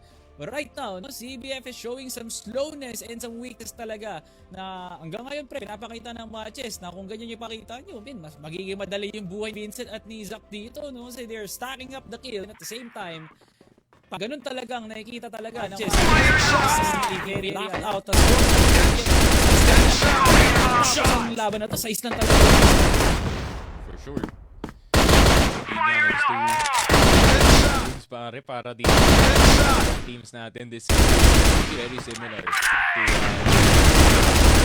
September 22, 2024 pare. Vanguard versus MATTJESS. aray mo. Aray Yun mo. talaga yung masakit, man. Yeah, remind them of their past. Itong si Tetsu and si Aiden para to know future can hold, no? Kung hindi lang matalo tong matches, they are gonna be permanently having a losing record up in this organization, pare. And yun yung ayaw na ayaw mo kung kayo yung CBF, especially knowing you are carrying some legacies on your team na expands beyond the means dito ng ating local scene, pare. So, CBF, tatulakin, kumbaga. Alala ko lang din no? Last year lang din sa region ng sneaky. Pagkatapos, durugi ng matches dito ang Vanguard, which really was the turning point. Vanguard will no longer be seen dito sa ating Masters. Pero telang Pedro really gave them some wonders, no? The sneaky, no? Double para kay Yaba, triple para kay Yaba, and he's not on. Quad kills for Yaba, and now Aldin gets the finisher. Grabe, parang nabuhayan ng dugo ang CBF after that BR. And what a way para tumabla tong laban natin. Yun nga, could be Yaba finally not lagging dito sa laruan natin, no? Pero, yun nga, it's probably enjoying around like that, no? He has all the information in the world. And alam naman natin yung role dito ni Yaba para sa CBF to be the cleanup duty dito sa ating team as well as itong si Woos. And he is doing exactly that. Doesn't even need the help of his attackers dun sa round na yun, pare. Pero, yun nga, CBF obviously catching matches by surprise. Pero matches, interesting default galing kanila, men. They did go for the Stallions route dito, men. Pero si Woos nakas dito si Zach. Naku, bakit si Zach wala na-pick dun, men? Bakit hindi si Jason? Bakit hindi yung attacker mismo? Pero handa nga ba si Woos? Nagulat na lang siya na pinaulan siya ng USP ni Jason. Parang nagiging malaking tema talaga, no, sneaky, na palagi na lang nagiging 44 biglaan na CBF does not want the multi-kill route para makuha ang pagdomina talaga ng mapa, no? They want the threat na pumasok ang matches sa loob nga ng mga site at saka sila makipaglaban, at si Woos ang kanilang inaalay. Very dangerous tactics, no? Para sa CBF. Pero ngayon, P-Hotel, parating na nga ang matches, and ang tanging depensa lang talaga nila si Aiden na pwede pang malang si Yetja. Oh, well, the opposite happened dito, Salvatore. Nalason dito si Yetja ni Aiden. So, B-site is looking prime and ready for a take para dito sa matches. Bawas agad dito si Ninkyu at the start of the round, and it's already not looking good para sa kanila, Aiden. Mapapataas dito sa tower. Meron ng tao na paparating dito ng hotel. Vincent even spotted right above the smoke and the cloud para dito kay Aiden. Yaba looking to enter, and they will just dispatch the rest of matches na nasa loob ng site. And ito yung sinasabi ko kanina, no, Salvatore. That round right before the half-turn matches, nung nag-retake sila, pare, it was all RS galing sa mga. Pero para sa CPF, insta take sa hotel, insta take sa TV, creating additional entrances para sa kanilang retake, pare. And one major detail, no, na dapat talaga mapagana ni Yetja yung position niya sa CA. Got compromised dito ni Aiden. And matches their whole strength sa pagkuha nga ng sandwich play. Got cancelled out. At yun, wala silang binatbat doon sa retake nga yun. CBF with a potential to go straight towards the finish line is here, no? Sa gawa pa lang ng position dito, no, ng dalawang players ng CBF sa may events to establish that strength doon lang sa loob ng LA.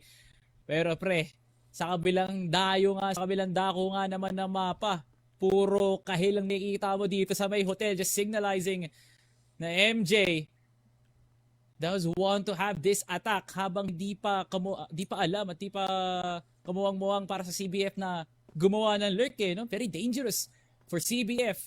Kailangan handa sila dito, no? Huge stack for matches for this possible entry. Yeah, I was gonna realize na walang tao dito sa mid. So meron na silang onting clue na kung saan paparating itong matches natin. Obviously, stack on the hotel happened. Itong si Zach. So uluhan natin ang second mid to try and cut off any rotations happening from the high mid side. Pero Aiden, kailangan mo mag-shape ng mga onting numbers dito. Maybe even take the head off Zach. Pero Tetsu, alam na agad kung anong gagawin dito na matches. Yapa, nakaakyat pa ng tower. Somehow, some way. At mali yung ikot dito ni Zach. But it's actually right.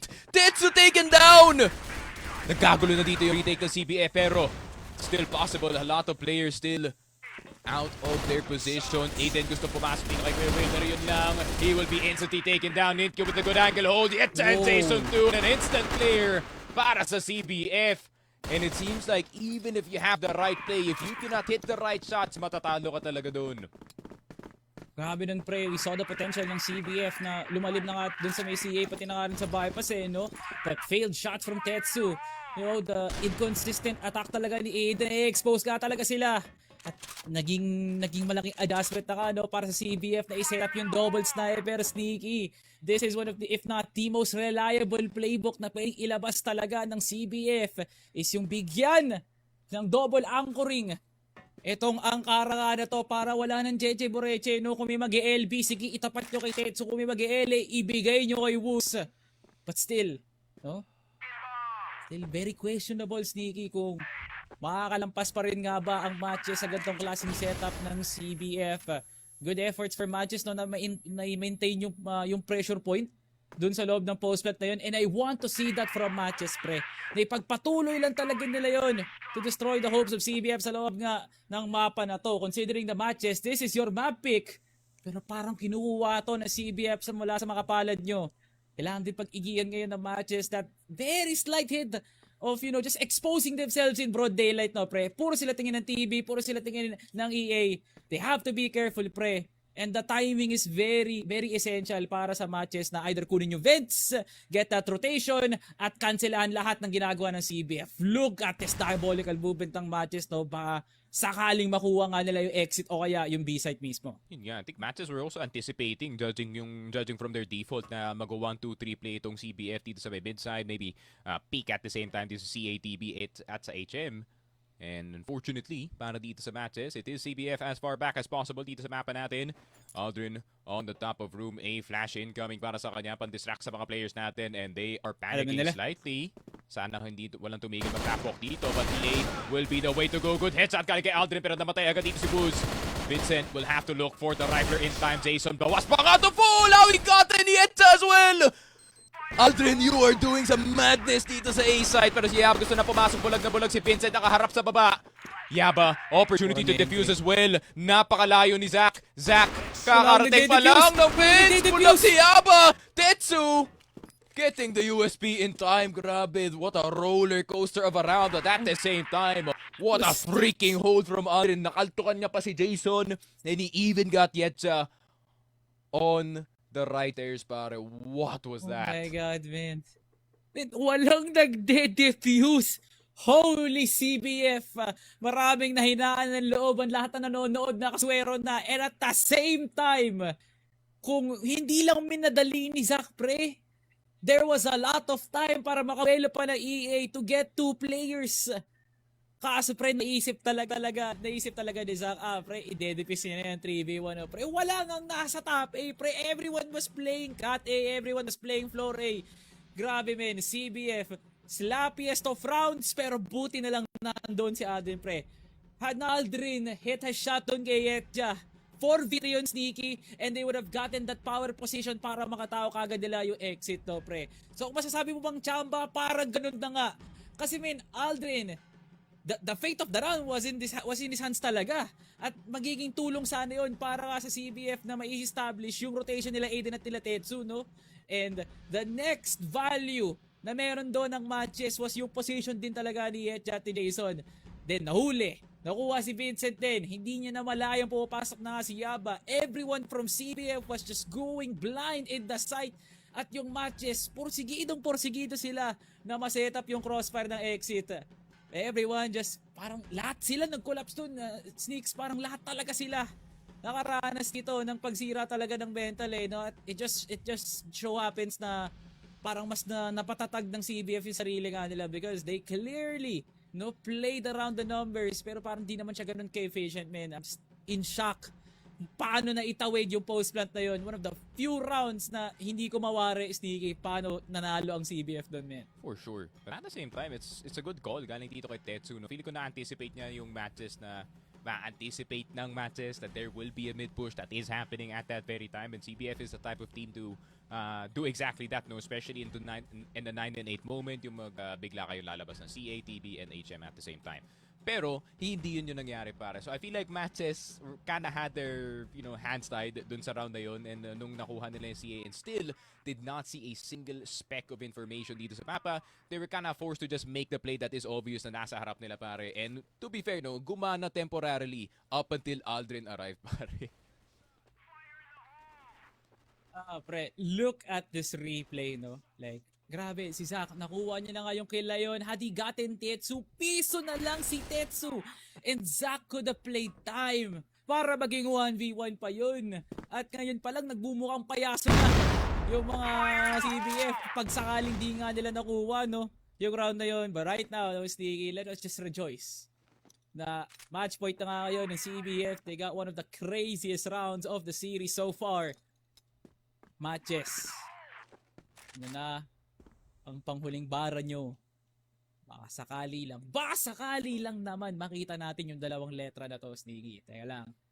They're trying to do the same play na ginawa nga nila sa pag-entry nga na A-site. Klaruhin muna kung may tao nga ba sa HM. Kunin nga ba ang exit. May iwan na tao pababa pa lang ng lower mid. Aiden and Woos setting up all of their posts. Pero it's not really a crossfire na ganun kalakasan. So makikita mo, Sneaky, depende to kay Aiden at kay Woos kung mamamatahan nga ba nila tong angle na to na kinukuha ng matches, that being TB. Yun nga, sinusureball na dito ng MATTJESS, no? They're not even nap walking at this point. They are shift walking at this very moment. We're gonna wait and see. B-side. Rotation pa rin, no? Looking prime and ready. Walang naririnig, walang information tong CBF. That's the double-edged sword of playing this kind of defense. You are paying for the contact at this point. Woos nasa loob ng RS pero may nagtatapon sa kanila smoke. Bit of a clue na meron ng MATTJESS na nasa loob ng B-side pero nandito naman si Yaba para kumuha ng flank. It's DB, a very quick flank, a very quick reaction. Jason nakaltukan na start ng round. USP sa kamay ni Yaba. Nakita na si Zack. Wala ng sniper ang MATTJESS pero si Ninkyu lalaban pa dito sa Kuya Will na patalon pataas. TBK triple kill para kay Ninkyu. And the fourth para sa kanya. Single-handedly stopping the retake ng CBF. Grabe ka na, Ninkyu. It was supposed to be a retake working. Nakuha na nila yung TV control, nakuha na nila yung hotel control. Meron ng space na papasok itong CBF from RS pero Ninkyu with a cheeky double jump. Nakuha niya ang lahat ng players dito sa ating side, pare. Jesus. Grabe, man. Indeed, man, speechless talaga. The one round na hindi nila dinuwal yung RS pre. Unang pumasok sa isip nila, subukan na lang natin si Woos pre. Walang magagawa yan pag may malaking harang yan. First kill ni Ninkyu, very very good, no? Pero the moment na sinumbong ni Zack at ni Jason pre ang ingay ng TV, of course, si Ninkyu na may pinakamalakas na pwesto dun sa retake na yon, siya pa talaga ang nanadyan at tumingin na ng TV at wasakin ang pangarap ng CBF, no? And as in CBF fashion na naman, Sneaky, we're seeing another overtime nga naman talaga. At Tetsu, pinakita mo nung Swiss na kaya mo. Kaya mong ipanalo ang OT. Pero masters na nga tayo ngayon. Nagawa mo sa acceptance pero ibang klaseng aso na tong MATTJESS na to. And MATTJESS, if that kind of Ninkyu shows up in overtime, I am just afraid para sa comeback friends sa to na baka maging comeback enemies na nga sila sa isa't isa. Kasi no one is trying to make an effort para i-shut down si Ninkyu. And it has been the first half ng Sneaky na kanina pa natin nakikita na they just don't have any ounce of respect na kaya nga talagang iwibaw ni Ninkyu yung buong roster na CBF. And I'm just in shock, no, na nagawa yon ni Ninkyu at the same time nakawakan niya pa yung yung RS pagkatapos, men. Grabe, men. What we have a series na nakakaaning to. Yeah, for sure. At that moment, no, pakiramdam ko Ninkyu wasn't really listening to any calls at this point. Like, yun nga, it was pure instinct galing sa kanya as soon as he double jump dito sa may ledge natin papuntang TV. I feel like it's just the mouse talking to him at this point. Wala na siya naririnig dito na Vincent, wala na siya naririnig dito na Jason. He was just fragging whoever is in front of him, pare. So, ayun nga, it's big props para dito kay Ninkyu, no? But I feel like the other players as well, galing dito sa MATTJESS needs to step up kasi, ayun nga, it's like Ninkyu is performing out of his mind and obviously Zack was hitting some shots in the early game, pare, but we're still having yet to see anything or, you know, most things galing dito kay Jason at dito kay Vincent. So, I really would want to see more galing sa kanila, pare, kasi as much as they are contributing with the flashes, we need to see the frags as well galing sa kanila, pare. So, ayun nga, MATTJESS, obviously, hell of a round para sa kanila, men. I would say that was more individual more than anything para sa kanila. But, yun nga, on the side of CBF naman, you know, sometimes you send it and nagkakataon lang talaga na may isang factor na hindi nyo talaga mako-consider, which is, yun nga, si Ninkyu at that very moment. So, ayun nga, I feel like it's still definitely winnable from the side of CBF, pero magcha-change yung objective nila na onti dito, man. They may try to actively hunt for this Ninkyu guy kasi ito yung pinakamalaking problema para sa kanila, man. Definitely, no? Parang, despite, no, Yaba and Adrian being teammates with Ninkyu, no? For sure naman, sana, dun sa stint na yun, sa isang taon na kasama ni Yaba si Ninkyu, alam niya naman siguro kung gaano ka-egoistic talaga tong player ga na to, and he will do anything talaga, no? Na parang binigyan na natin ng paratang talaga si Yaba, no? Grabe, entry, no? Nakuha niya na talaga yung mga kills dito, no? But take a look at this one, pre. Wala talaga, nung namatay si Aldrin, walang nag-info, walang naibigay si Aldrin na may tao sa Kuya Will talaga, men. And that's a crucial mistake para ka sa CBF. At ngayon, you're seeing some Hydra Pro Team strats para ka dito kay Tetsu. No, Aldrin! 360 no scope. Grabe nga naman talaga dito kay Jason na parang dinakdakan niya sa pagbubuka. Ninkyu now inside. At ito na nag-iinit ang Ninyo Abeha, pre. Ninkyu now USP. Now back to the HK. Sinong makakapigil sa higanting to? Isang tao lang yun. Woos now with the double. Si Zack na lang for the GR side of MATTJESS. Post plant. Sino nga ba mahuwa? Woos! Binoga na si Zack. Despite the heroics, comeback friends still on top. Grabe, what a 3K from Moose. You can see Aldrin holding the mic though. He's probably reporting for every single player na nasa loob side as he has the premier death cam para nga dito sa mga players natin. But at the same time, CBF, really good shots going in their way. Would like to compliment itong si Ninkyu, no? But at the same time, I feel like the post plant was already a bit too strong para dito sa CBF. But it is madness, no? Na nakaabot siya all the way to floor A with only 2 players or only another player right behind him. So, yun nga, it's getting a bit erratic para dito sa matches, no? Hindi naman natin matadoubt na malakas mag-frag dito si Ninkyu, pero, you know, how do they play around it, kumbaga? Man, very intense field na round yun, no? Para sa MJ na nagmukha naman talaga silang compose dun sa retake na yun. Especially para sa kung ano ginawa ni Ninkyu talaga, pre, na parang I just cannot imagine na Ninkyu is a kind of player na emotional. Pero was there really comms na pinapakinggan dito si Ninkyu, no? Feeling ko nakikinig naman siya sa call out kung nasan yung kalaban, pero I don't think that's enough eh. Parang nahuli pa rin talaga siya in the midst of it all. That should be the element dito for MATTJESS. CBF once again, L8 attack, si Ninkyu umiikot. He's not on defense. He wants the kills. He wants the body, sneaky. Yetja, nakabantay na nga, gets the headshot pero wala pa rin gustong umangat ng top A nga ngayon. Pero na lang kay Aldrin na minsan naging piso na kalang. Aiden gets the clear. At si Ninkyu medyo natatagalan pero magpapag-EA na ka siya. Aiden gets the headshot. At nakalikod na ka sila. Aldrin takes him down. 3 piso sa loob ng top A pero si Aiden makakuha ng panalo para sa CBF. Another A-side take ng CBF na nauwi sa duguang paraan. Yun lang, pre, not even a C4 plant down para sa CBF. It was just pure fist fighting on the A side. May lalabas ng EA, may lalabas dito ng exit. MATTJESS forcing their way in the site, no, para hindi makaset up dito ng CBF na kanilang post plant, which was one of the main reasons why they did lose in that last round.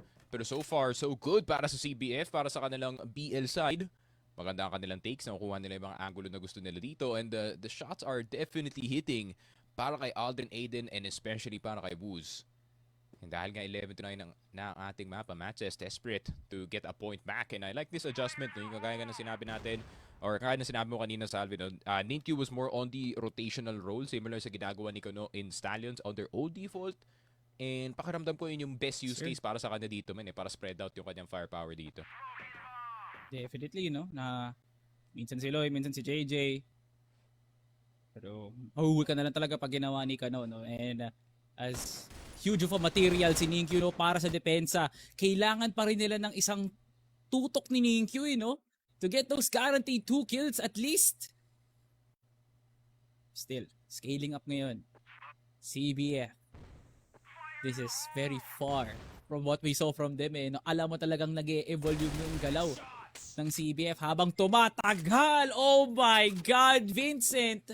May dahilan para paluhin mo yung mesa mo ngayon because that is one of the most finessed ways para mawala ka talaga sa mapa, Ninkyu.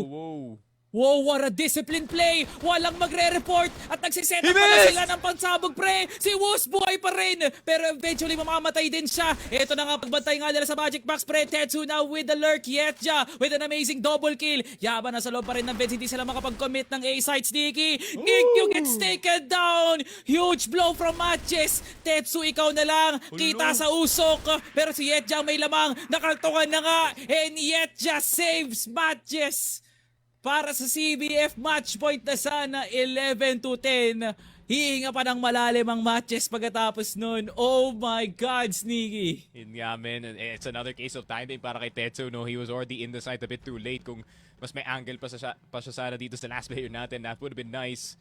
Kasi, to be fair, Yapa was doing absolute magic dito sa Vince natin, man. How the hell did he get Ninkyu dun sa sitwasyon na yun? Pero, buti na lang talaga may last player itong MATTJESS. To be fair, no? That was...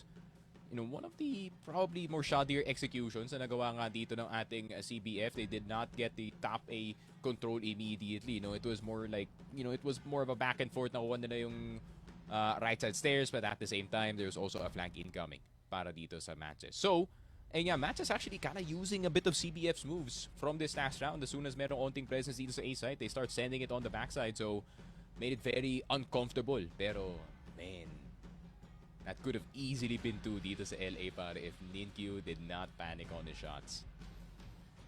Tetsu, Tetsu, saka talagang banal na IGL, no, pre. Nautusan mong 3 beses mag-LA yung mga kakampi mo at talaga sila nakinig sa'yo.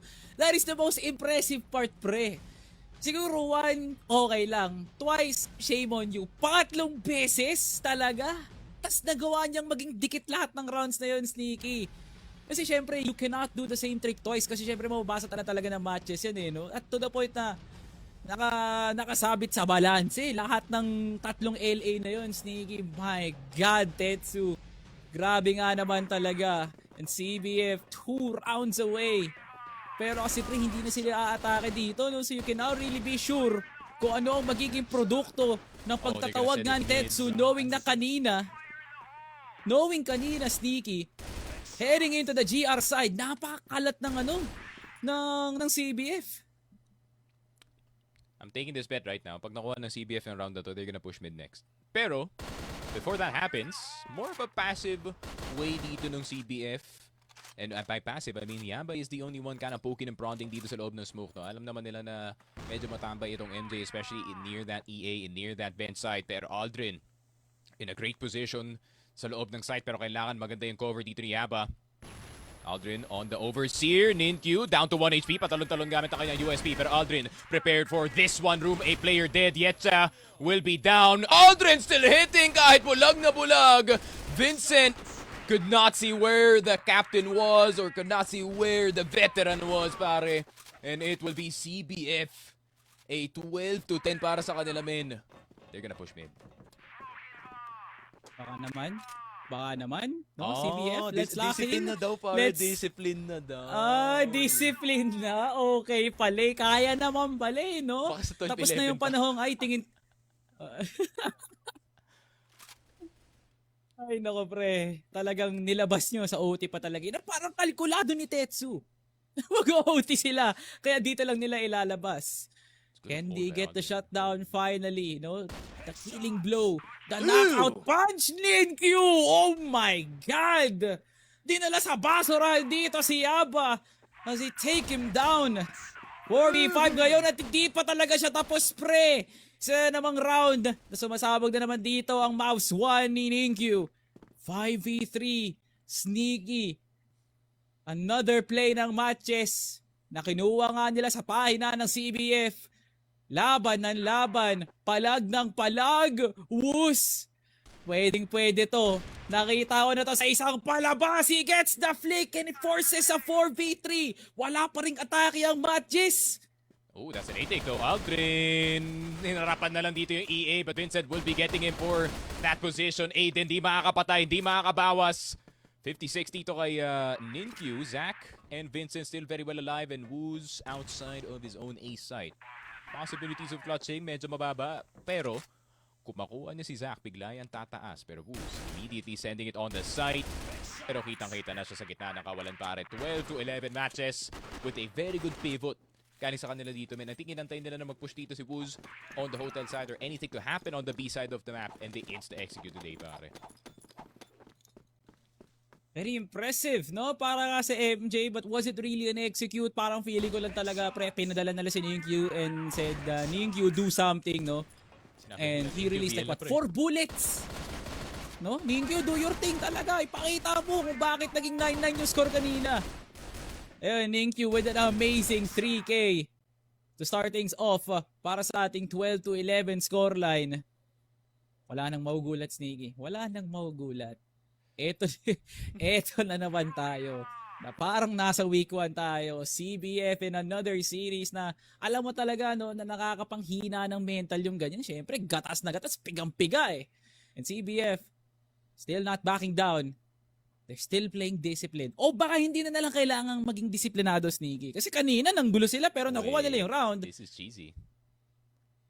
Teka lang ha. Cheesy. Medyo cheesy galing kay Aiden. I think medyo reliant kung makita si Tetsu ng isa dito, Ben. Wag ka talagang mag-try. Wag ka magpakita ng paa, Zach. Aiden's praying, man. Kaso pag nag-second dito si Jason, that's where the trouble lies. Pero, Yeah. narinig na kaya yung tumatapak dito, palabas? Bro, not sure, man. But Kala nila play for picks yata. wala eh. Di na narinig. So, wala pa rin kasing gumagalaw sa kanila eh. So, I'd suppose na MATTJESS is going to force this attack na assuming na dalawa na lang sila nandun. Flashes on the A side. Jason, spray agad dito kay Aldrin. Pero Yaba kailangan mag-hold. Yaba with the spray down ng dalawa. Ninkyu down to 1 HP. Pero mamamatay lang rin sa Ninkyu. Possibilities of a retake. Time pressure's already here. At naandito na yung CBF. Kumakatok na sa exit. Tetsu pumasok na ng site. Vincent spotting him going down, but good cover being made. Galing dito kay MATTJESS, but the nade will be killing Ninkyu. And CBF and Aiden will be getting the last 2. And that will be overtime. 1 dito ng CBF. We do not need to go golden. As ComebackFriends, capable pala sila mag-finish para 13-11. Oh, no kayo. Kaya ba yan tuloy, pre? No tuloy kayo, pre. And buti na nga lang, Yaba and Aldrin, we have to give them their crowns, pre. Grabe yung pag-hold talaga nila, tumagal. And then yung frag grenade talaga ni Woos, which is the funniest bit dun sa loob nga ng retake na yun.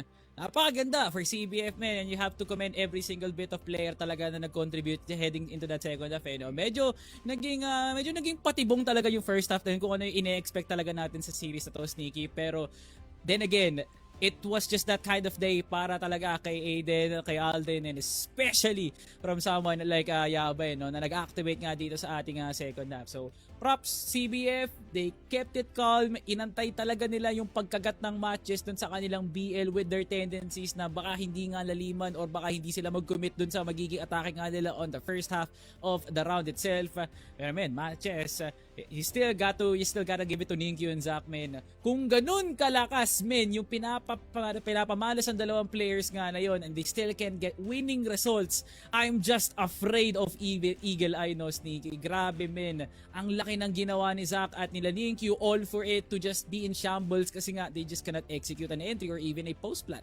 Ayun nga, no, I have a feeling that MATTJESS unfortunately is still stuck with the same problems no, dito sa mapa natin. Obviously, you still have really good individuals dito in the name of Ninkyu dito at kay Zach, no? But the rest of the players also now not really, I wouldn't say not really helping too much pare, but they're more like fodder para dito sa mga dalawang players natin, especially knowing what the kill feed was kind of reading no, dito sa mapa natin. But at the same time, Sure. it's very jarring to see. Hindi naman jarring. It's very amazing, kumbaga, to see yung dalawa pang former MATTJESS players on the side of CPF performing the best 8 defense that we have seen in a while, pare. Most of the time, dalawa lang sila naraan dun. Yaba and Alden were the ones defending top end. Multiple times that they have stopped them single-handedly. And ayun nga, I feel like that kind of anchoring will definitely lead you into brighter places. And if nagde-defend dito si Aldrin sa top A, pare, you might as well call it a day. Ano pre, may iwan natin ang Ankara with a bit of a W para ka dito sa CBF. Medyo maalat sa panlasa ng matches. Pero malalaman naman natin kung madadaan pa natin sa ating third set as they want Eagle Eye for themselves. Nanakaw na nga na CBF ating set number 1. Pero anong masasabi ng ating munting pal ng ready na para ibigay ang ating kaalaman para sa oras nga na to? Mochi and Bipolar, kayo naman. Sim, kami na to. Maraming salamat sa ating mga casters. And dude, I feel like this is very, very sad and nerve-wracking para dito kay Matches because sinimulan nila ang laban na to ng just by basing on their POVCAMs, no? Wala sa kondisyon, binuhos nila lahat, pinaabot ng overtime para lang sila ay matalo at nakawin ito ng CBF. Yeah, Mochi never kasi naging territory ng Matches or even ni Vincent yung overtime eh. History tells itself na parang CBF has that in the bag. It's their own kind of prowess or it's may powers ang CBF pagdating ng overtime. But yeah, looking at it, no, this is pretty insane to see that I can bank on a team na only CBF can win a retake or a post-plant na hiwa-hiwalay sila, Mochi. Because most of these teams sa matches natin ngayon, they are calculated even at the very end. But it requires an individual power every time mula dito sa ating CPF na kahit hiwa-hiwalay sila, kahit may sarili silang mundo dito sa ating mga 5v5 fights, they can always win that still. Yes, it was close mula dito sa matches and yes, for me, masakit din para rin sa matches kasi I'm also rooting for them a little bit here kahit na nakapanig ako dito sa prediction ko towards CBF kasi matches needs a win. And if they didn't win here sa Ankara, Mochi in their own map pick, there seemed to be some sort of battles. But it was a very, very good half. First half natin dito for Zach and as well as dito kay Vincent, good. But pagdating natin dito sa ating second half, it was basically only Ninkyu opening up for them and that is why we are seeing him with a 27 and 18 scoreline, Mochi. 100% despite them losing in 24 rounds. ComebackFriends though, grabe din dito, Mochi. Look at these three people sa gitna. Yaba, Aldrin, and Aiden, gumana yan kahit may sarili-sarili silang mundo. Totoo, do. Sometimes, parang dun ka lang sa best comfort mo, no? Minsan, structure comes second, especially if ganito katindi mag-perform ang iyong mga players, specifically here for ComebackFriends. And yun nga lang nga, no? Ang sakit tignan nito na kahit binuhos ni Ninja lahat, wala, hindi ito sumapal. May kala mo, lumalab-like lang. Pero, again, here in the map of Ankara, not just a challenge, there seems to be problems. Pero ang hindi problemado, si Aiden. 1.44 KD with 95.9% of a rating at almost certain. Parang isang round lang siya, hindi nakakuha ng kill. Yun na nga Mochi, grabe dito yung ginagawa ni Aiden. Honestly, from their BL side to the share side, specifically, I think it was round number 17, na nakalampas pa dito si Aiden, papunta sa mid, papunta sa may bypass, and he instantly cut off rotations. Na gusto sana mag-execute dito ng A-site ang plays natin for matches, pero hindi nila magawa yun.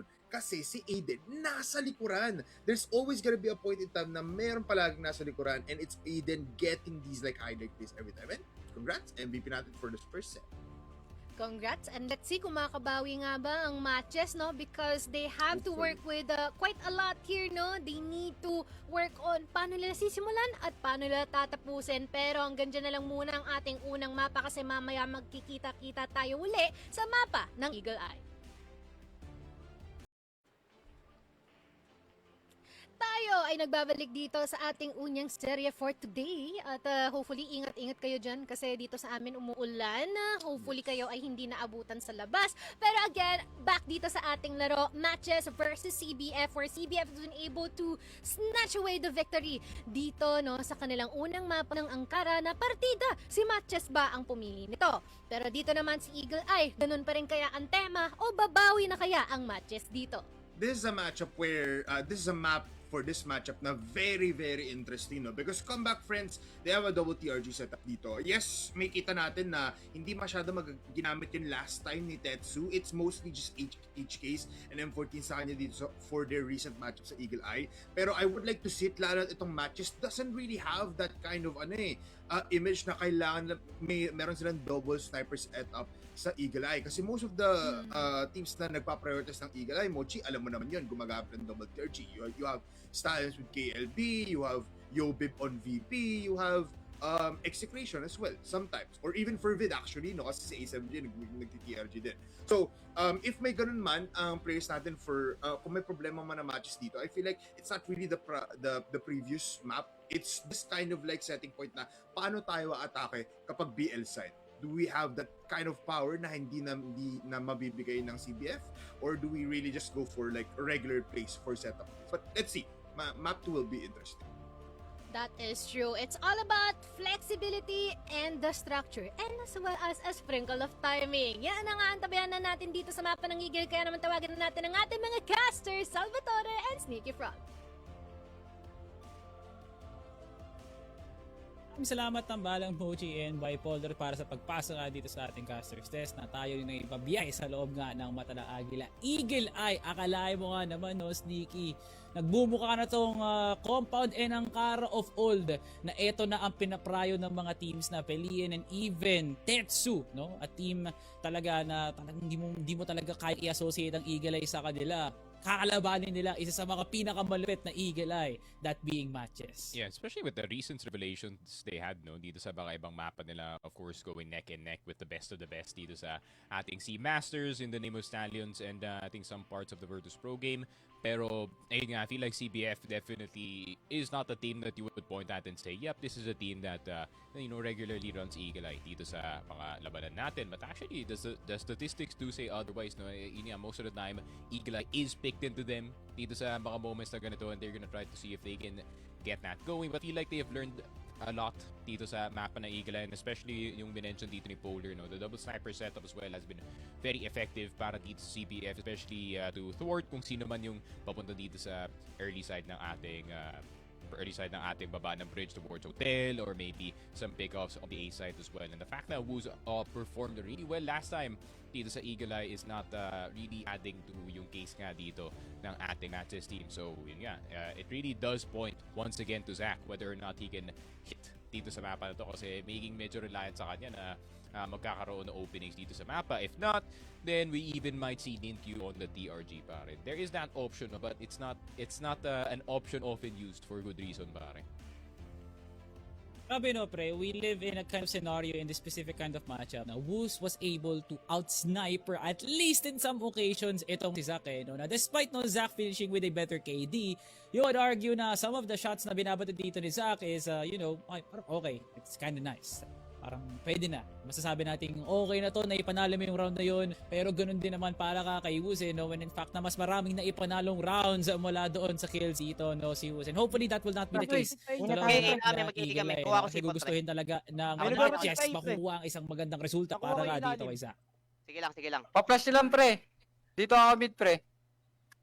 Bunker sa akin, ah. Set smoke. Set smoke. Safe smoke. Ay, bypass! Bunker! Ay.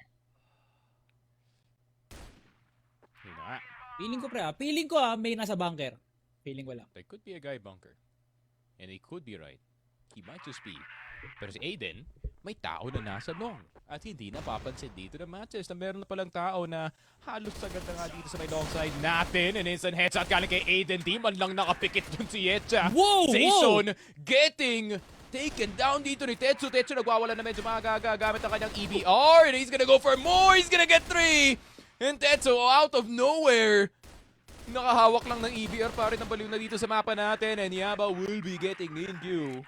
And what a way to start yung Eagle Eye natin, pare. These are some amazing micromanages talaga kay Tetsu, no? Nagawa niyang kunin kagad ang top A, relinquish all of his position para lang mapalitan din kagad ni Aldrin. He might get traded in the end. Pero it was all a setup, do. Isang malaking Houdini lang yun, isang magic trick para makalampas si Yaba papuntang HM, pre. Talagang naging crucial yung round na yun kasi nga walang napatama nga si Zach.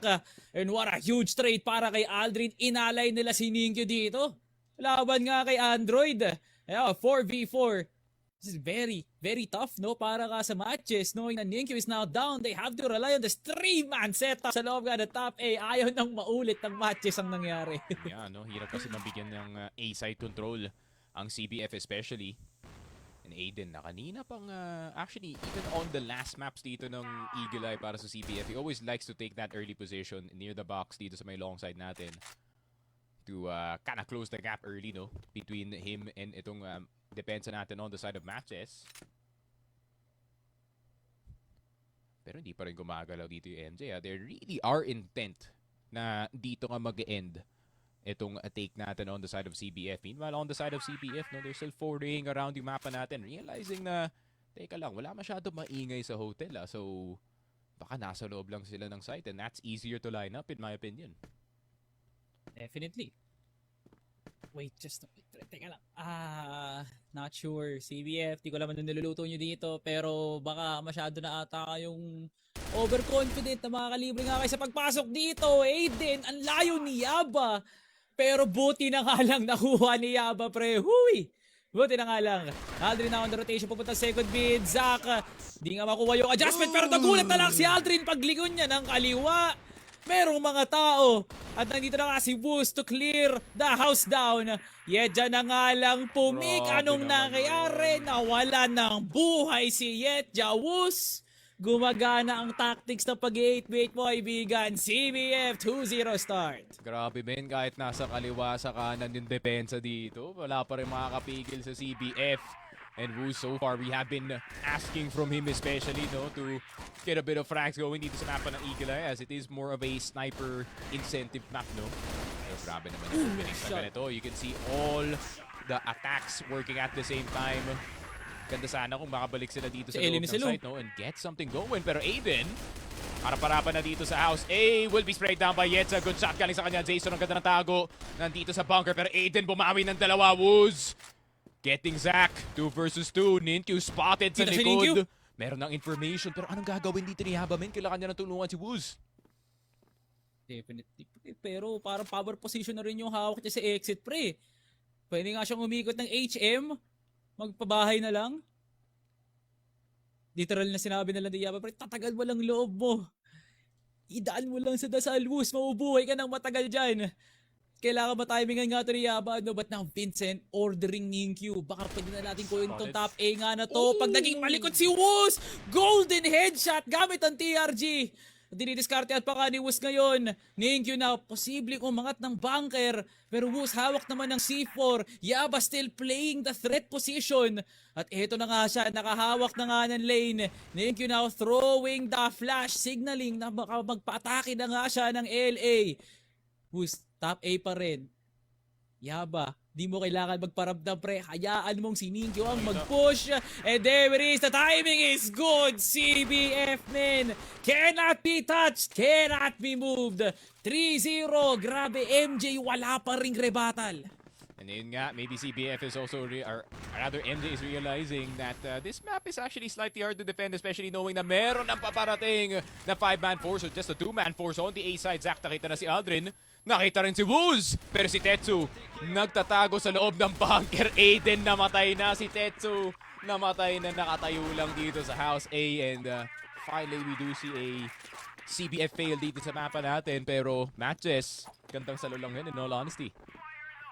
Honestly, no, CBF, talagang pinakita nyo lang na hindi sa lahat ng oras magiging gulayat lang talaga kayo. No? Pinakita ng Manchester, kaya din nilang maging gulayat sa laban ng mga David sa round na yon.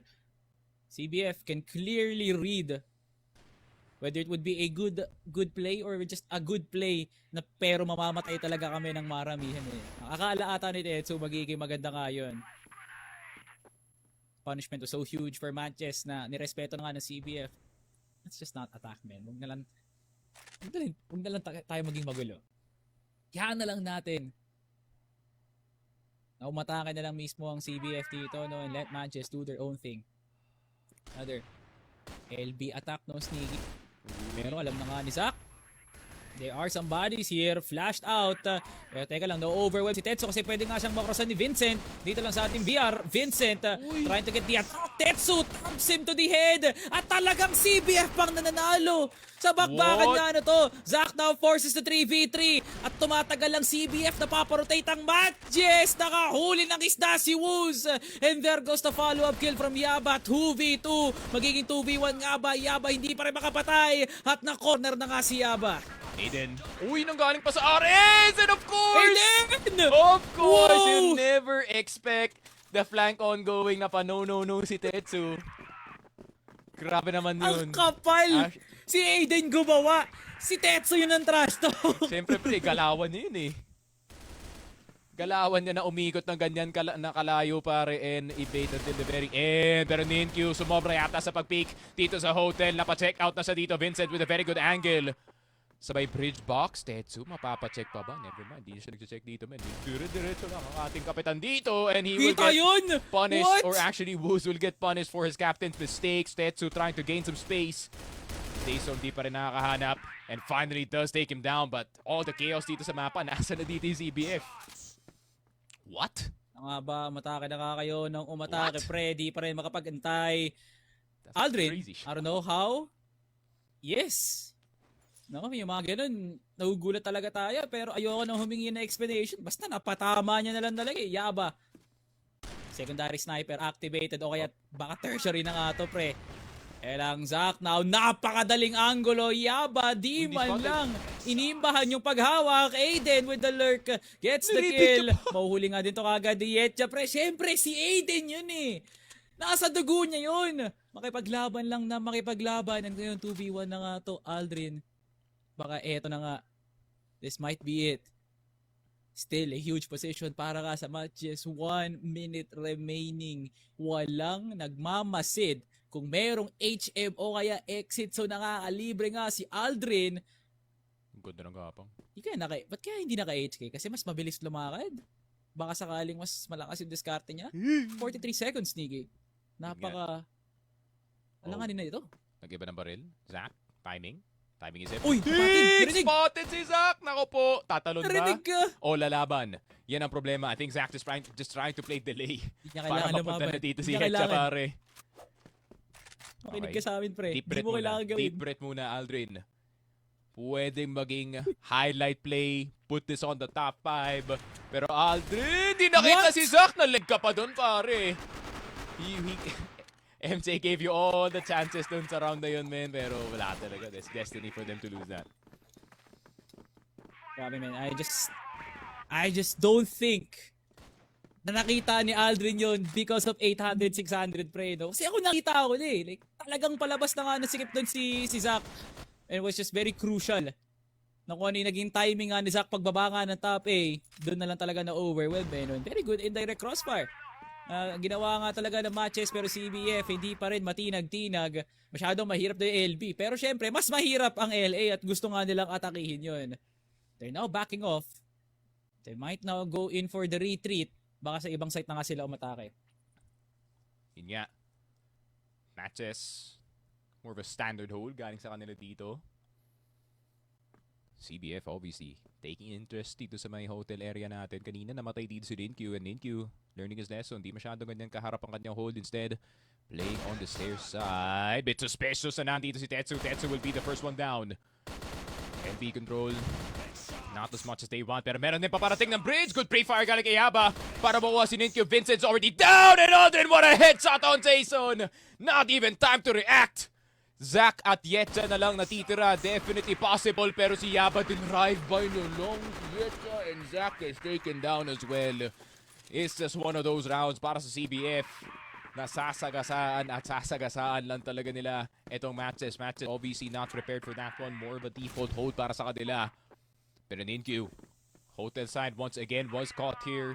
Or did catch itong si Tetsu earlier. Pero si ano naman nasa sala dito. Tetsu now with the rifle. Still the same result. Pero Aldrin with a quicker trade this time. 4 versus 4.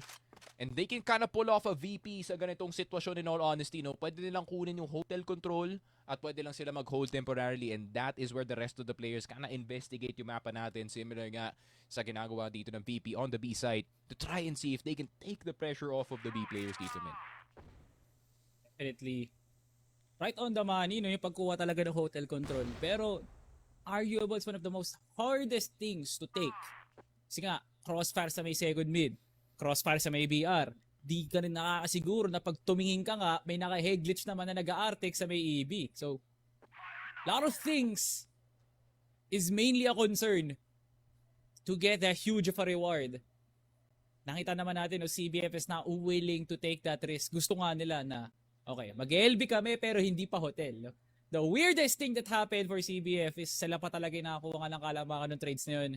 And I just don't know how they make it happen. Aba, nag-i-scream. May line up, Sticky. Pero teka lang, flash nga, incoming. Pwede maapektuhan sila Zach at sila Vincent. Pero wala man lang nagawa si Zach. Walang tumama. Aiden now, double kill. Gets the headshot. 4v2 na lang tayo. Chances of a retake, looking really low dito Salvatore. Jason, Yetza, nahirapan na kang pumasok ng high mid at sa loob ng sarili nilang spawn. Yetza spotting Aldrin na nasa loob ng cable car pero merong bulletproof glass pa rin. Nagkatinginan sila ni Jason! And Aldrin hitting him with the El Clasico Black Widow B-Peak para kita mo dun sa bintana. Just pre-fire, man. And, like, you should have seen it coming, no, Sneaky, na ang Eagle Eye na dumikit ang CBF laban sa Stallions, we should have seen it coming. And this is that whole representation kung bakit nga merong Eagle Eye si Tetsu. May GR side pa. Bagay, no? Kitang-kita ko na nga talaga, no? CBF now. Oh my God, Aldrin! No way! Di mo dapat ginagawa nga yun, pre. Pero nando pa kasi Aiden pakakat na nga. Here comes the retaliation ngayon na matches para si Aiden bumabawi na nga. 3v2 despite the heroics of Ninkyu. Basta makareact na nga lang talaga, Jason, kamuntikan pa. CBF destructive first half. Akalain mo nga naman, Sneaky. Weak side of the map, they got 7 rounds. It's very frustrating Crossfire to play kung kayo yung matches, pare, kasi pakiramdam ko talaga CBF was in full control dito sa mapa na to. The defaults are too good, the openings are too good, and the pacing is all over the place. At mahirap talaga i-predict yan. Tingnan mo si Tetsu, nagsasalita na sa camera, pare. He is already telling us what's gonna happen dito sa second half.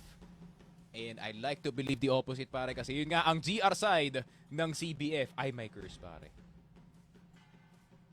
Oh my God, pre, na... Remember, Dakano incident, pre. Dakano incident. No. Grabe. Hilaw na hilaw pa. Masyado pang presko sa utak yun nila Tetsu, pre. And I'm just telling you right now na 7-2 is make it happen. No? Matches, kung maalala mo, with that series up against Acceptance, they were down 6-3. Pero nahabol pa nga nila, they made it even.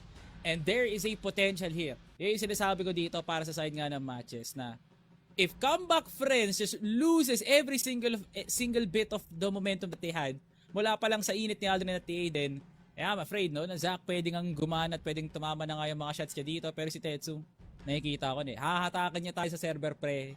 Kwento niya lahat ng mga nangyari. Ay sasabihin niya, wala pre, laro lang namin yun.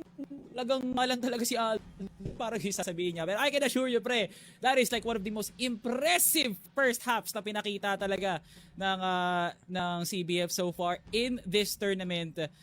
Just mainly because of how calm they were para unahan talaga kagad si Zach nang hindi siya makakuha ng maraming kills, man. Yun nga, it was a fact na yung last B-side round pa, they kinda saw it coming from a mile away kasi matches, I feel like they kinda gave up a bit nung 6-2 na score kasi nakikita ko silang tumatakbo-takbo lang dito sa loob ng RS at magre-react na lang sila kung saan site papunta yung mga players natin, but at the same time, that's not how pro Crossfire works dito. And it just seems like it is a full clear. Madness nga gana kay CBF, they called 2 B-sides in a row dito sa mapa natin, which in my opinion, B-side is a lot harder to take, especially knowing yung initial fights na kailangan mong gawin, which is yun nga, hotel, itong second mid, and kung hindi mo makuha yung cable car player, you might as well send it goodbye, no? Pero itong ComebackFriends, they got all the moves dito sa mapa natin, and they seem to be making the right ones, pare.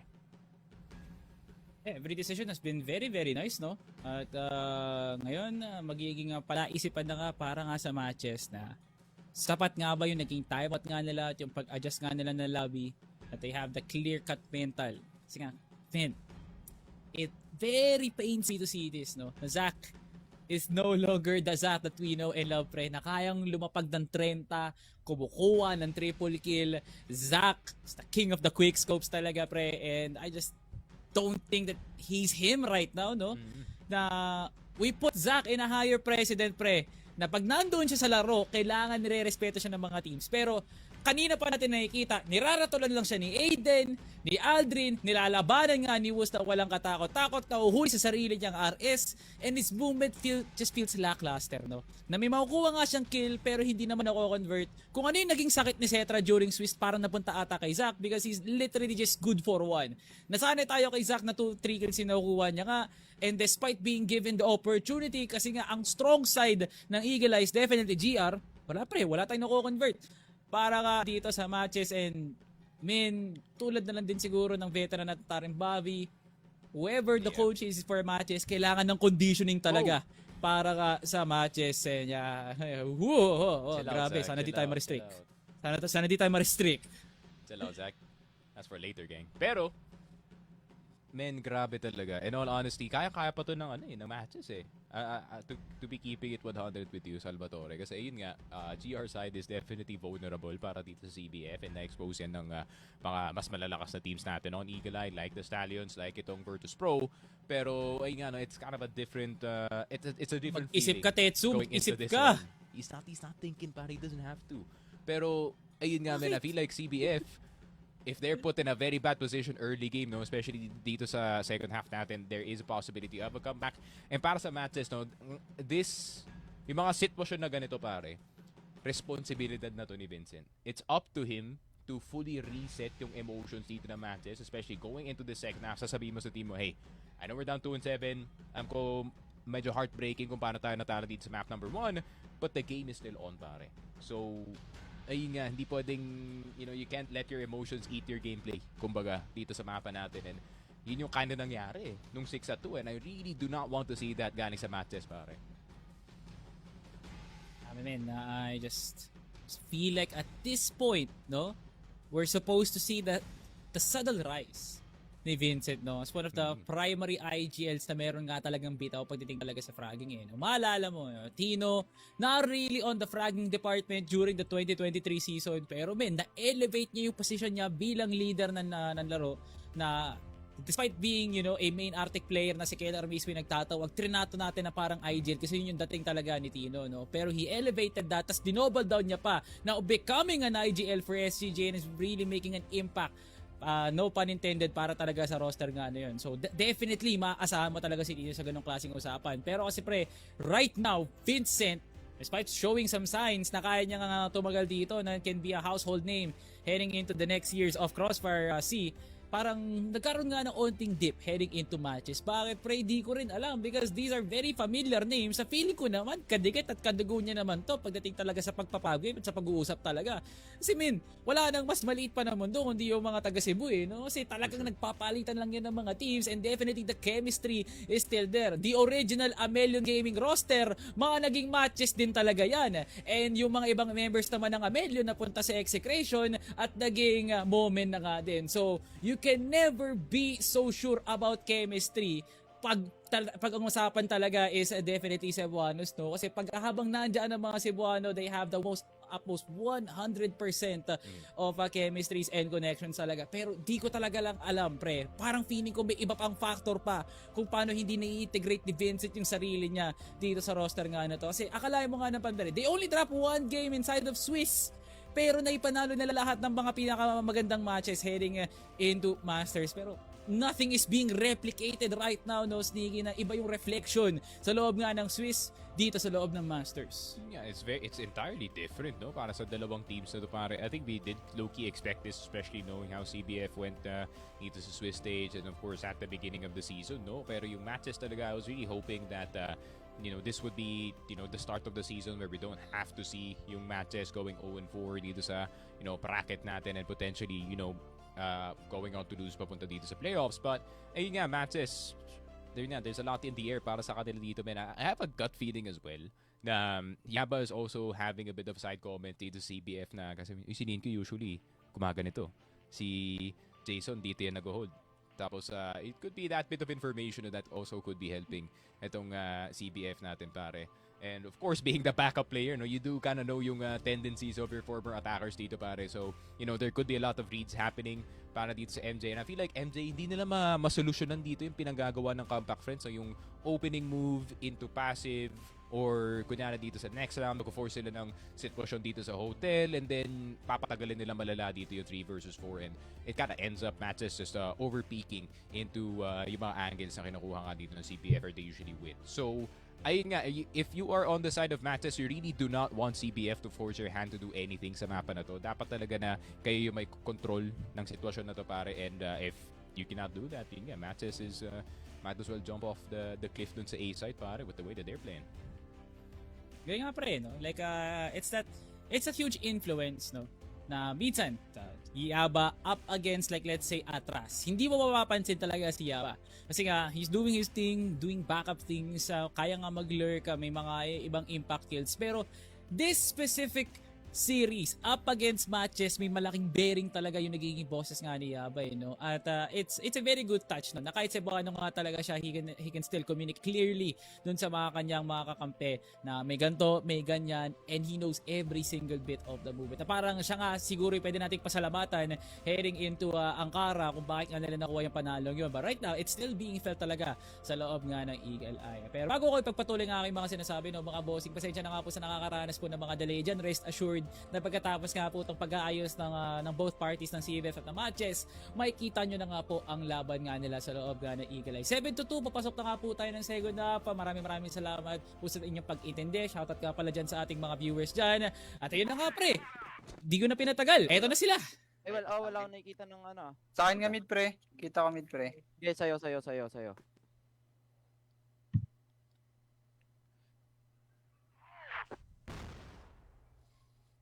I think nasa kanya yung mid.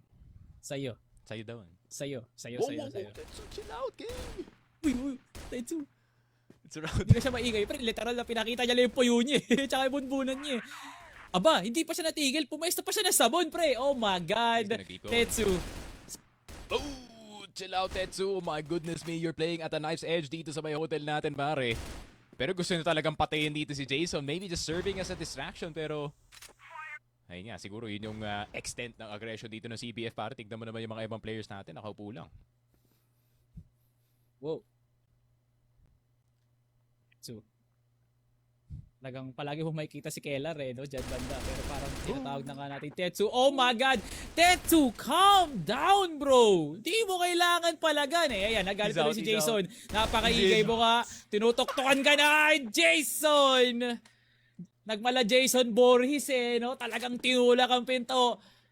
At ayan, pira-piraso na nga si Tetsu. 4v5, heading into the 1 minute and 8 mark. Yeah. Tetsu seeing a 5-point lead, no? Immediately, gin-greenlight niya na yung sarili niya para makapush doon. Pero tignan mo naman yung information na nakuha ni Aiden from that second mid-jump box. Smokes on the A site. It's not looking too Chinese, pare, pero it's fine. Aiden, mid-side, getting a good headshot, pero isa lang makukuha na dun sa sitwasyon na yun. Ninkyu with a good shot. Gamit ang kanya USP, Ninkyu keeping on going on the site. Nasagasaan si Wooz at si Yaba and si Aldrin na batukan bago siya makapasok ng ating site. MATTJESS with a resounding round back para sa kanilang laruan, pare. You know, like the funniest rounds. The CBF can give you 7-2. Pero ito yung pinakamalipit na transition heading into 7-3 talaga. Oh my God! Wooz! Oh! Wow! Anong angle yun? Zach! I cannot even blame you. Yeah. It was not your fault. Oh, okay, that's Nakala may definitely bawi your dito fault. si Ninkyu. Ako po. Yes! Manzo's right in front of you, pare. Aiden hindi handa si Aiden dun eh, no? Kaya Ninkyu. This could be a really good play. Alam na nga nilang may tao sa second mid. So they have to back off, right? They just have to play for retakes, Niggy. Whoa, what is going on in Ninkyu? Nakita na si Tetsu. Aldrin spotting him in the turn. Bro, what's going on sa minimap natin, Salvatore? Everybody is right behind everybody dito sa mapa natin, and what I thought was an MJB push, yung pala nandun yung CPF, katabi na pala nila. Aldrin with the peek, Aldrin with the headshot. Can you get another one, pare? Here's a flash. Here's a headshot. Oh my God! Oh my, Oh my God. God! Opera ng HK itong si Aldrin. Kung ano-anong headshot pinapabigay, pare. Okay, pre. Aldrin doing the same trick twice. Holy angle para kay Woos! No way, Kaya pre! pala lumapit sa monitor. Vietnam? Chinese TikTok? Ano? Yes. What? Hey, if the red name pops out, pare, that's a shot. Pre, has to be a millisecond na lumabas yung pangalan ni Zach dun, pre. No shot. Akala ko yung kill, yung patay kay Zach kasi lumipad siya papuntang doghouse. Akala ko sa doghouse siya nahuli. Kasi napaka-logical nun kung nasa top A siya, kita yun, galing doghouse. Palabas pa lang siya ng metal? What? Okay, gotta move on, pre. Next round na kasi. Yaman akong defense, makakaranas nga ng konting pagsabog sa kanyang pangalan. Pero teka lang, huge stack ng MJ dito lang sa LA. Kaso CPF also has reactionary na defense para sa ganitong sitwasyon, pare. Look at how close Woos is dito sa site natin. He's actually all the way holding dito sa may spawn, and I feel like that's a angle na definitely in-expect dito na matches. Man, ang laki kasi ng buhuli dito sa A site, so all you have to do is hold mid. Yetcha gusto nang pumasok. Jason wanting to follow suit. Good spray si Jason pa inadamp. May Vincent getting Tetsu in return. Zach spotting itong si Yaba. And it will be a full clear galing kay Yetcha spotting Woos. Pero meron pa yatang tao na nasa loob ng site. Pangalan niya Aiden na nasa ilalim. But he will be taking care of Aldrin. Tap walking. Aldrin running on the site. Getting one. Pero hindi na naman kuha yung mga ibang miyembro natin on the side of matches for the second time. Nabukas na naman yung mid-men. Okay, CBF, you can really have that, like the best of answers pag may LA at LB. Ano naman pag mid? I'm just in shock na wala nakahawak ng lane or even HM, man. Aiden, di na nakapag-react na kagad kahit nakapasok pa nga sila. Couldn't use a reposition to even get si Kip o kaya sa paglipat man lang na exit. Yeah, the very questionable antics na naman na parang nga sa CBF at MJ now slowly closing out itong margin nga natin. Talagang nilaliman na ng MJ no? Kasi nga makulit si Tetsu!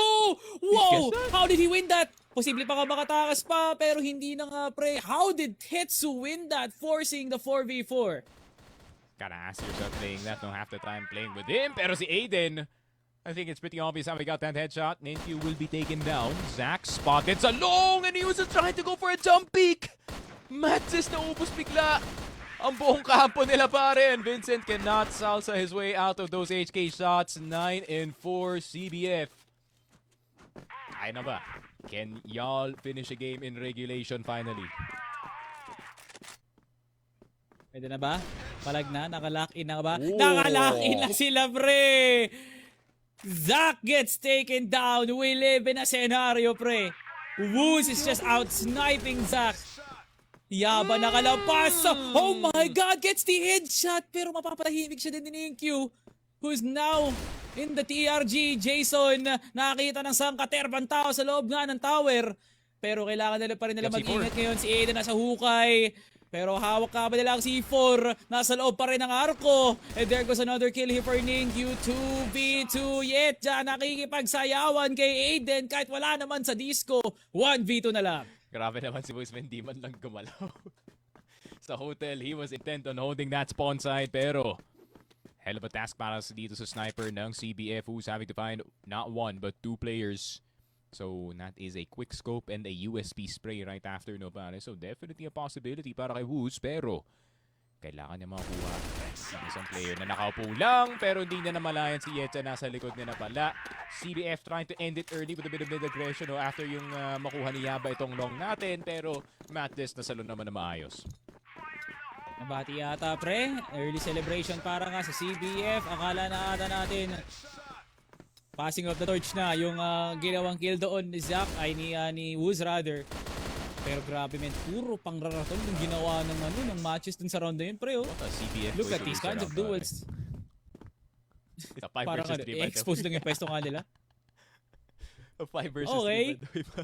Kakalabanin ko yung kalaban ko nang nakatalikod ako. Yes, CBF. Yes, Tetsu. Yes. Napakalupit nun.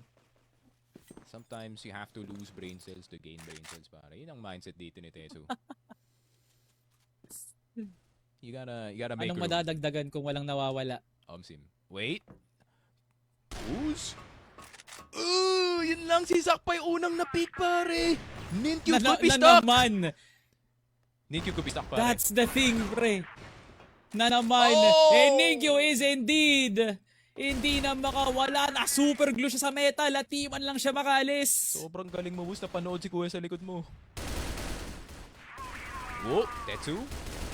Mid-doors. A bit frisky galing sa matches. Sensation will be falling. Si Aiden pati kakampi namin nadadamay sa one-tap niya. Pero Vincent will be getting Tetsu. Pero Aiden, right side, right play para sa kanya. At si Yetcha na lang natitira. The sacrificial lamb turned into the clutcher. Dito ng matches, spotted sa cable car. And down to 0 HP, a 10-5 CBF finally finishing a series in regulation. And the celebrations are aplenty, pare. Matches, they just look distraught. Grabe pre, parang nilagyan mo lang na alcohol yung sugat dito ng mga players ng matches nung nag-post pa dito si Tetsu. But that just marks the 4th loss ng matches in this tournament pre. And they're still yet to face Execration and Stallions. Men, oh men. Ala ata ng matches, magiging madali nga ang lahat. But, you know, I am just speechless kung paano nga nangyari yung Eagle Eye. We've been putting matches in that kind of place na, pre, meron silang Eagle Eye, meron silang palag. Pero wala pre, pinalakpakan lang talaga sila dito ng CBF. And it wasn't even a macro na okay, let's say na randomly nakapasok nga sila sa isang side. It was very methodical para nga sa side ng CBF. Paano lang nakuha yung panalong yun? And we've been clowning the methods of CBF. Pero ngayon pre, ito sa matchup na to, parang lahat ng yun talaga naging paldo. Ayun nga, man, it's also sweet revenge, no? Para dito kay Tetsu, you know, finally beating the team that took him out dito sa regionals back in 2025, pare. And I feel like, you know, this could be, you know, a step towards the journey dito ng CBF, possibly, you know, becoming a fully fulfilled team. I mean, they have a coach. They have a fully fledged coach para sa kanila dito, pare, you know, to much surprise nga dito. And I feel like CBF really is the type of team na, you know, maybe some international orgs would see and say, parang pwede. I kinda like this Tetsu guy. He either goes 4-19 or 19-4, pare. So, ayun nga, I would want to see that para sa CBF. And honestly, I feel like this is only the first step to their success, pare. Kasi, ayun nga, if they're looking this good up against matches, a team that has been long touted to be yung tagaharang natin going into playoffs, I wonder what the future holds para sa kanila, pare. Pero para sa matches, no? I don't think this team has done this yet. I'll say that statement now. Hindi pa tapos yung team na to. I will still say Matches will be qualifying into playoffs. Kahit 0-4 sila ngayon, they will be qualifying into 5-4. And it's gonna be happening in a very good fashion. Kung hindi, yeah, it is what it is, man. It's a new era siguro. A 4-5 can still you get into playoffs no? Pero syempre mas maganda nga talaga 5-4. Pero gaya nga nasabi ko, Sneaky, nandun pa rin na Execration at Stallion sa kanilang schedule. And that might be the water that will break the camel's back no? Pero yun na talaga guys yun na lang ang ating series para sa unang araw nga na to, no? And grabe nga naman, CBF destroying matches 2-0 fashion. Ibabato na nga na sa ating panel para sa karagdagang kaalaman. Mochi and Bipolar, kamusta kayo dyan? Ito, malungkot, no? Kasi sira ang predictions, sira ang moral nila, at maraming nagtataka anong nangyayari sa matches ngayon, no? Kasi, biro mo, Bipolar, we started off thinking that this might be a very close one. But unfortunately, sabi ni CBF, gaganunin lang namin yan with the 2-0 sweep. Yeah, yun nga, Mochi. I mean, this Eagle Eye, I mean, we said it before naman, no, na parang it's a proving ground for CBF. Pero for matches kasi it's a testing point kung kaya nga ba nila mag-bounce back from the defeat mula sa acceptance, no, na parang, ang hirap, naging close fight yun. And I would like to say, mas angat pa nga acceptance up against CBF, pero mas nahirapan sila against CBF. The difference in playstyle, I feel like really played well here for CBF. Kasi, nakita mo noon, una nating narrative, is the battle of the IGLs. And yes, it did work out for Tetsu, pero why did it work? Bakit hindi gumana kay Vincent? Ang nag-iisang strat lang na gumana sa Eagle Eye is push mid doors, pasok high mid, diretso lane. If hindi gagana yon, pag 3v3 situation, punta tayo ng B. Pero after that, nothing happens. LB push denied. LA push denied. And sa GR side dito ng CBF, they don't even have that double TRG na nakikita natin na mostly naging meta na kuno para sa ating mga top teams. So, what is happening for matches? Is it because nawamatay agad si Zach, napipick off siya ni Woos, na nagagawa ng paraan dito ng 2-1-2 setup ng CBF kasi si Tetsu nasa mid? Like what? This is so depressing and feeling ko naman even lalo na para sa matches kasi nakita natin player cams after the match. Wala.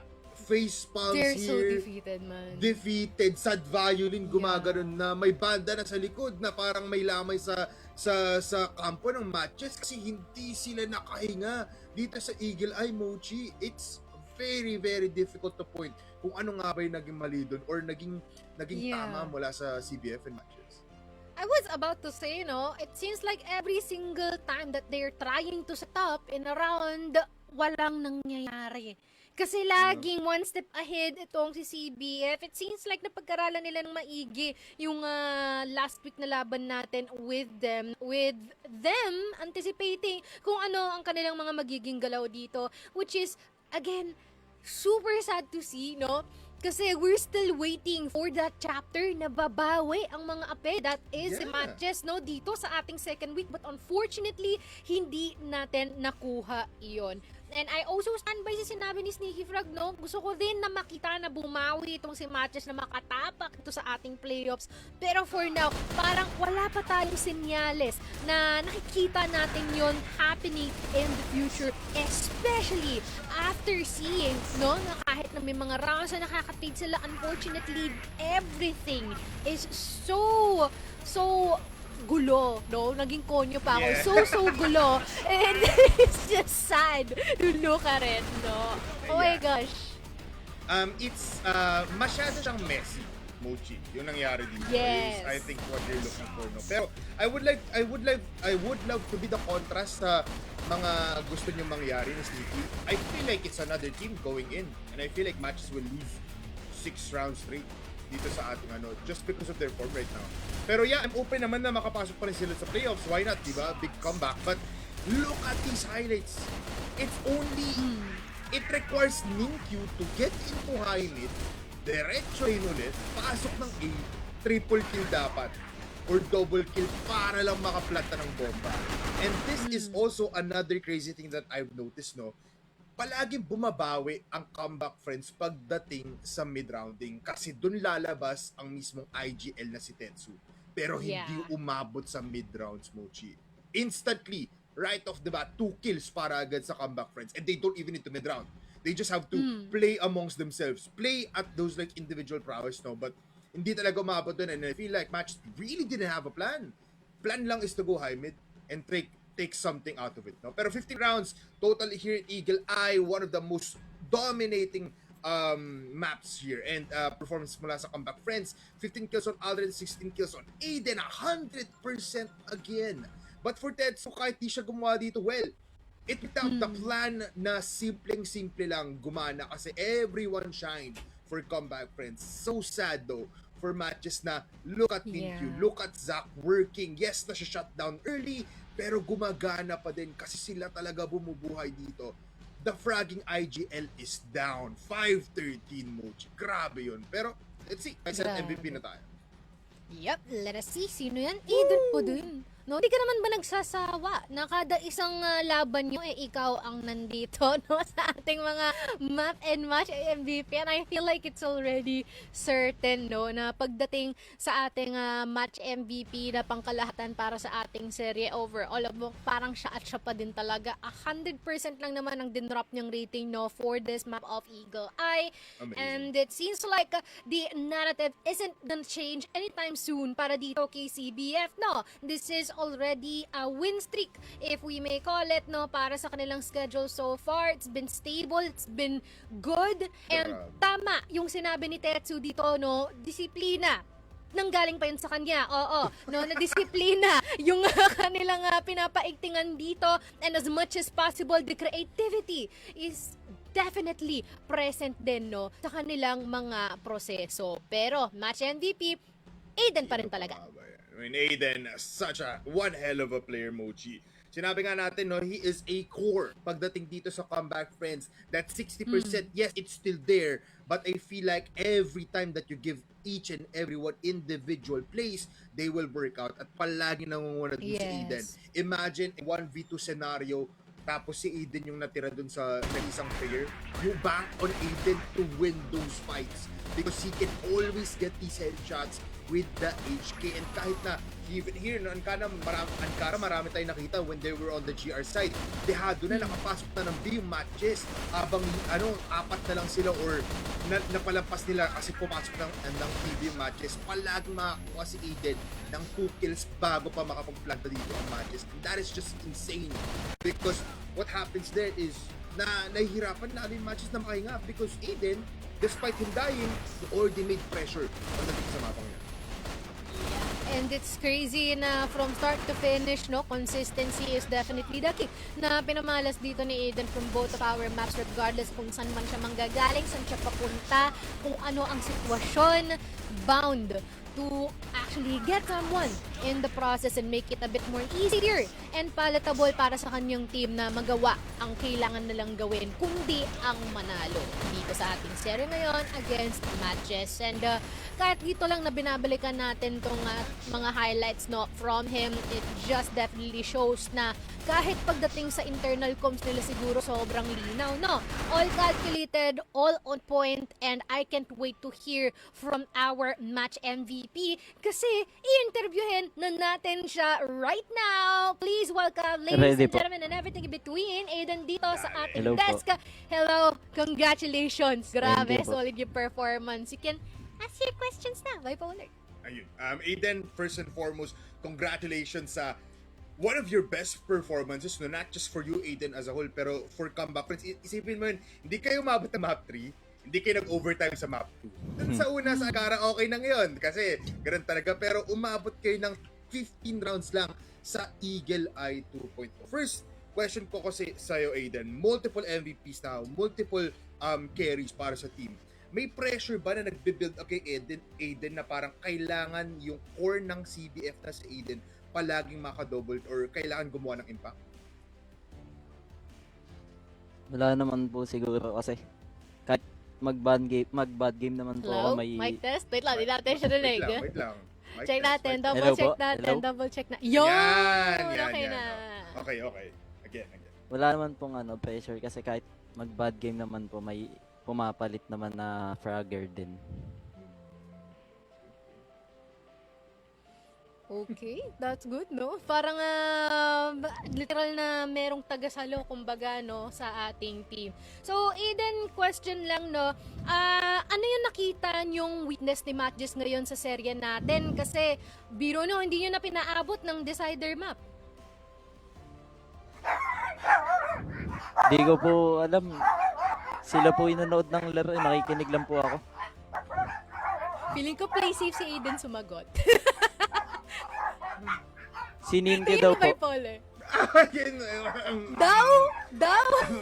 ano ulit yun? Sorry, nag-choppy ka saglit. Ano sabi?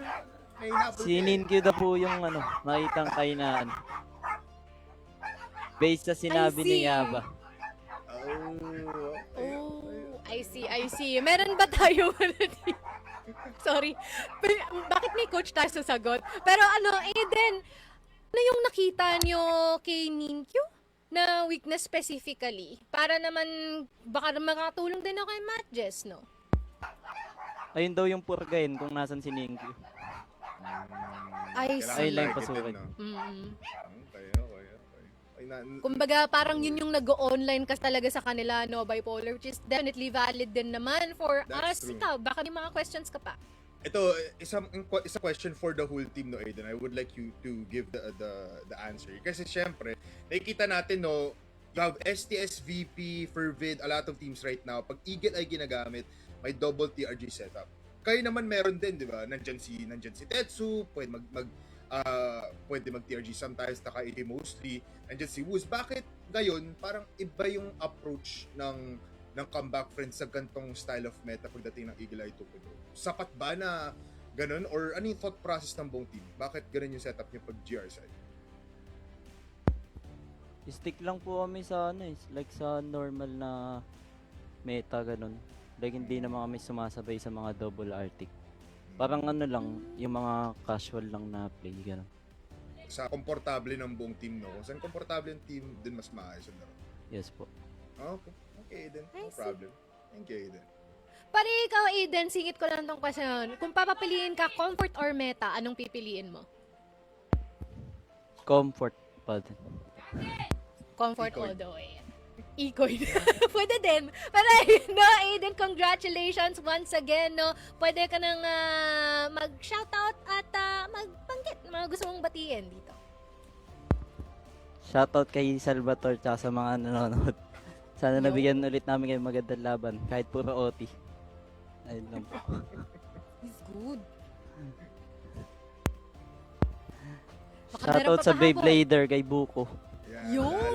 yun na That's our nahabol. Beyblader. Nahabol. Nabati pa. Maraming salamat, Aiden. Thank you, Aiden. And good luck sa inyong mga susunod na Congrats, laban. brother. Tuloy-tuloy mo lang yung paghakot ng mga MVP title natin. Thank you po. Yon. Again, Goods. congrats. And thank you din, no, kay Aiden. Good luck sa mga matches nila, Mochi. I'm feeling like, hot take siguro, I feel like the matches na palagi nakakapag-playoffs ngayon, mapapalitan na ng Comeback Friends. It might be possible na with this recent performances. Yeah, honestly, no. And as much as parang masakit siyang sabihin, unfortunately, yun yung Hindi nakikita natin based sa mga resulta natin. So, grabe naman sa hindi sa akin, no? Pero feeling ko yung nasasaktan dyan talagang lubusan si Dadong. Si Dadong. No, na nag-aaral ngayon. Pero maya sa susunod na serya natin, makikita natin ang laban ng Team Acceptance and as well as Atras. This is really interesting and I'm really looking forward with the rest of us. Kaya sa ngayon, tayo ay mamahinga muna at magbabalik tayo para sa ating second series maya.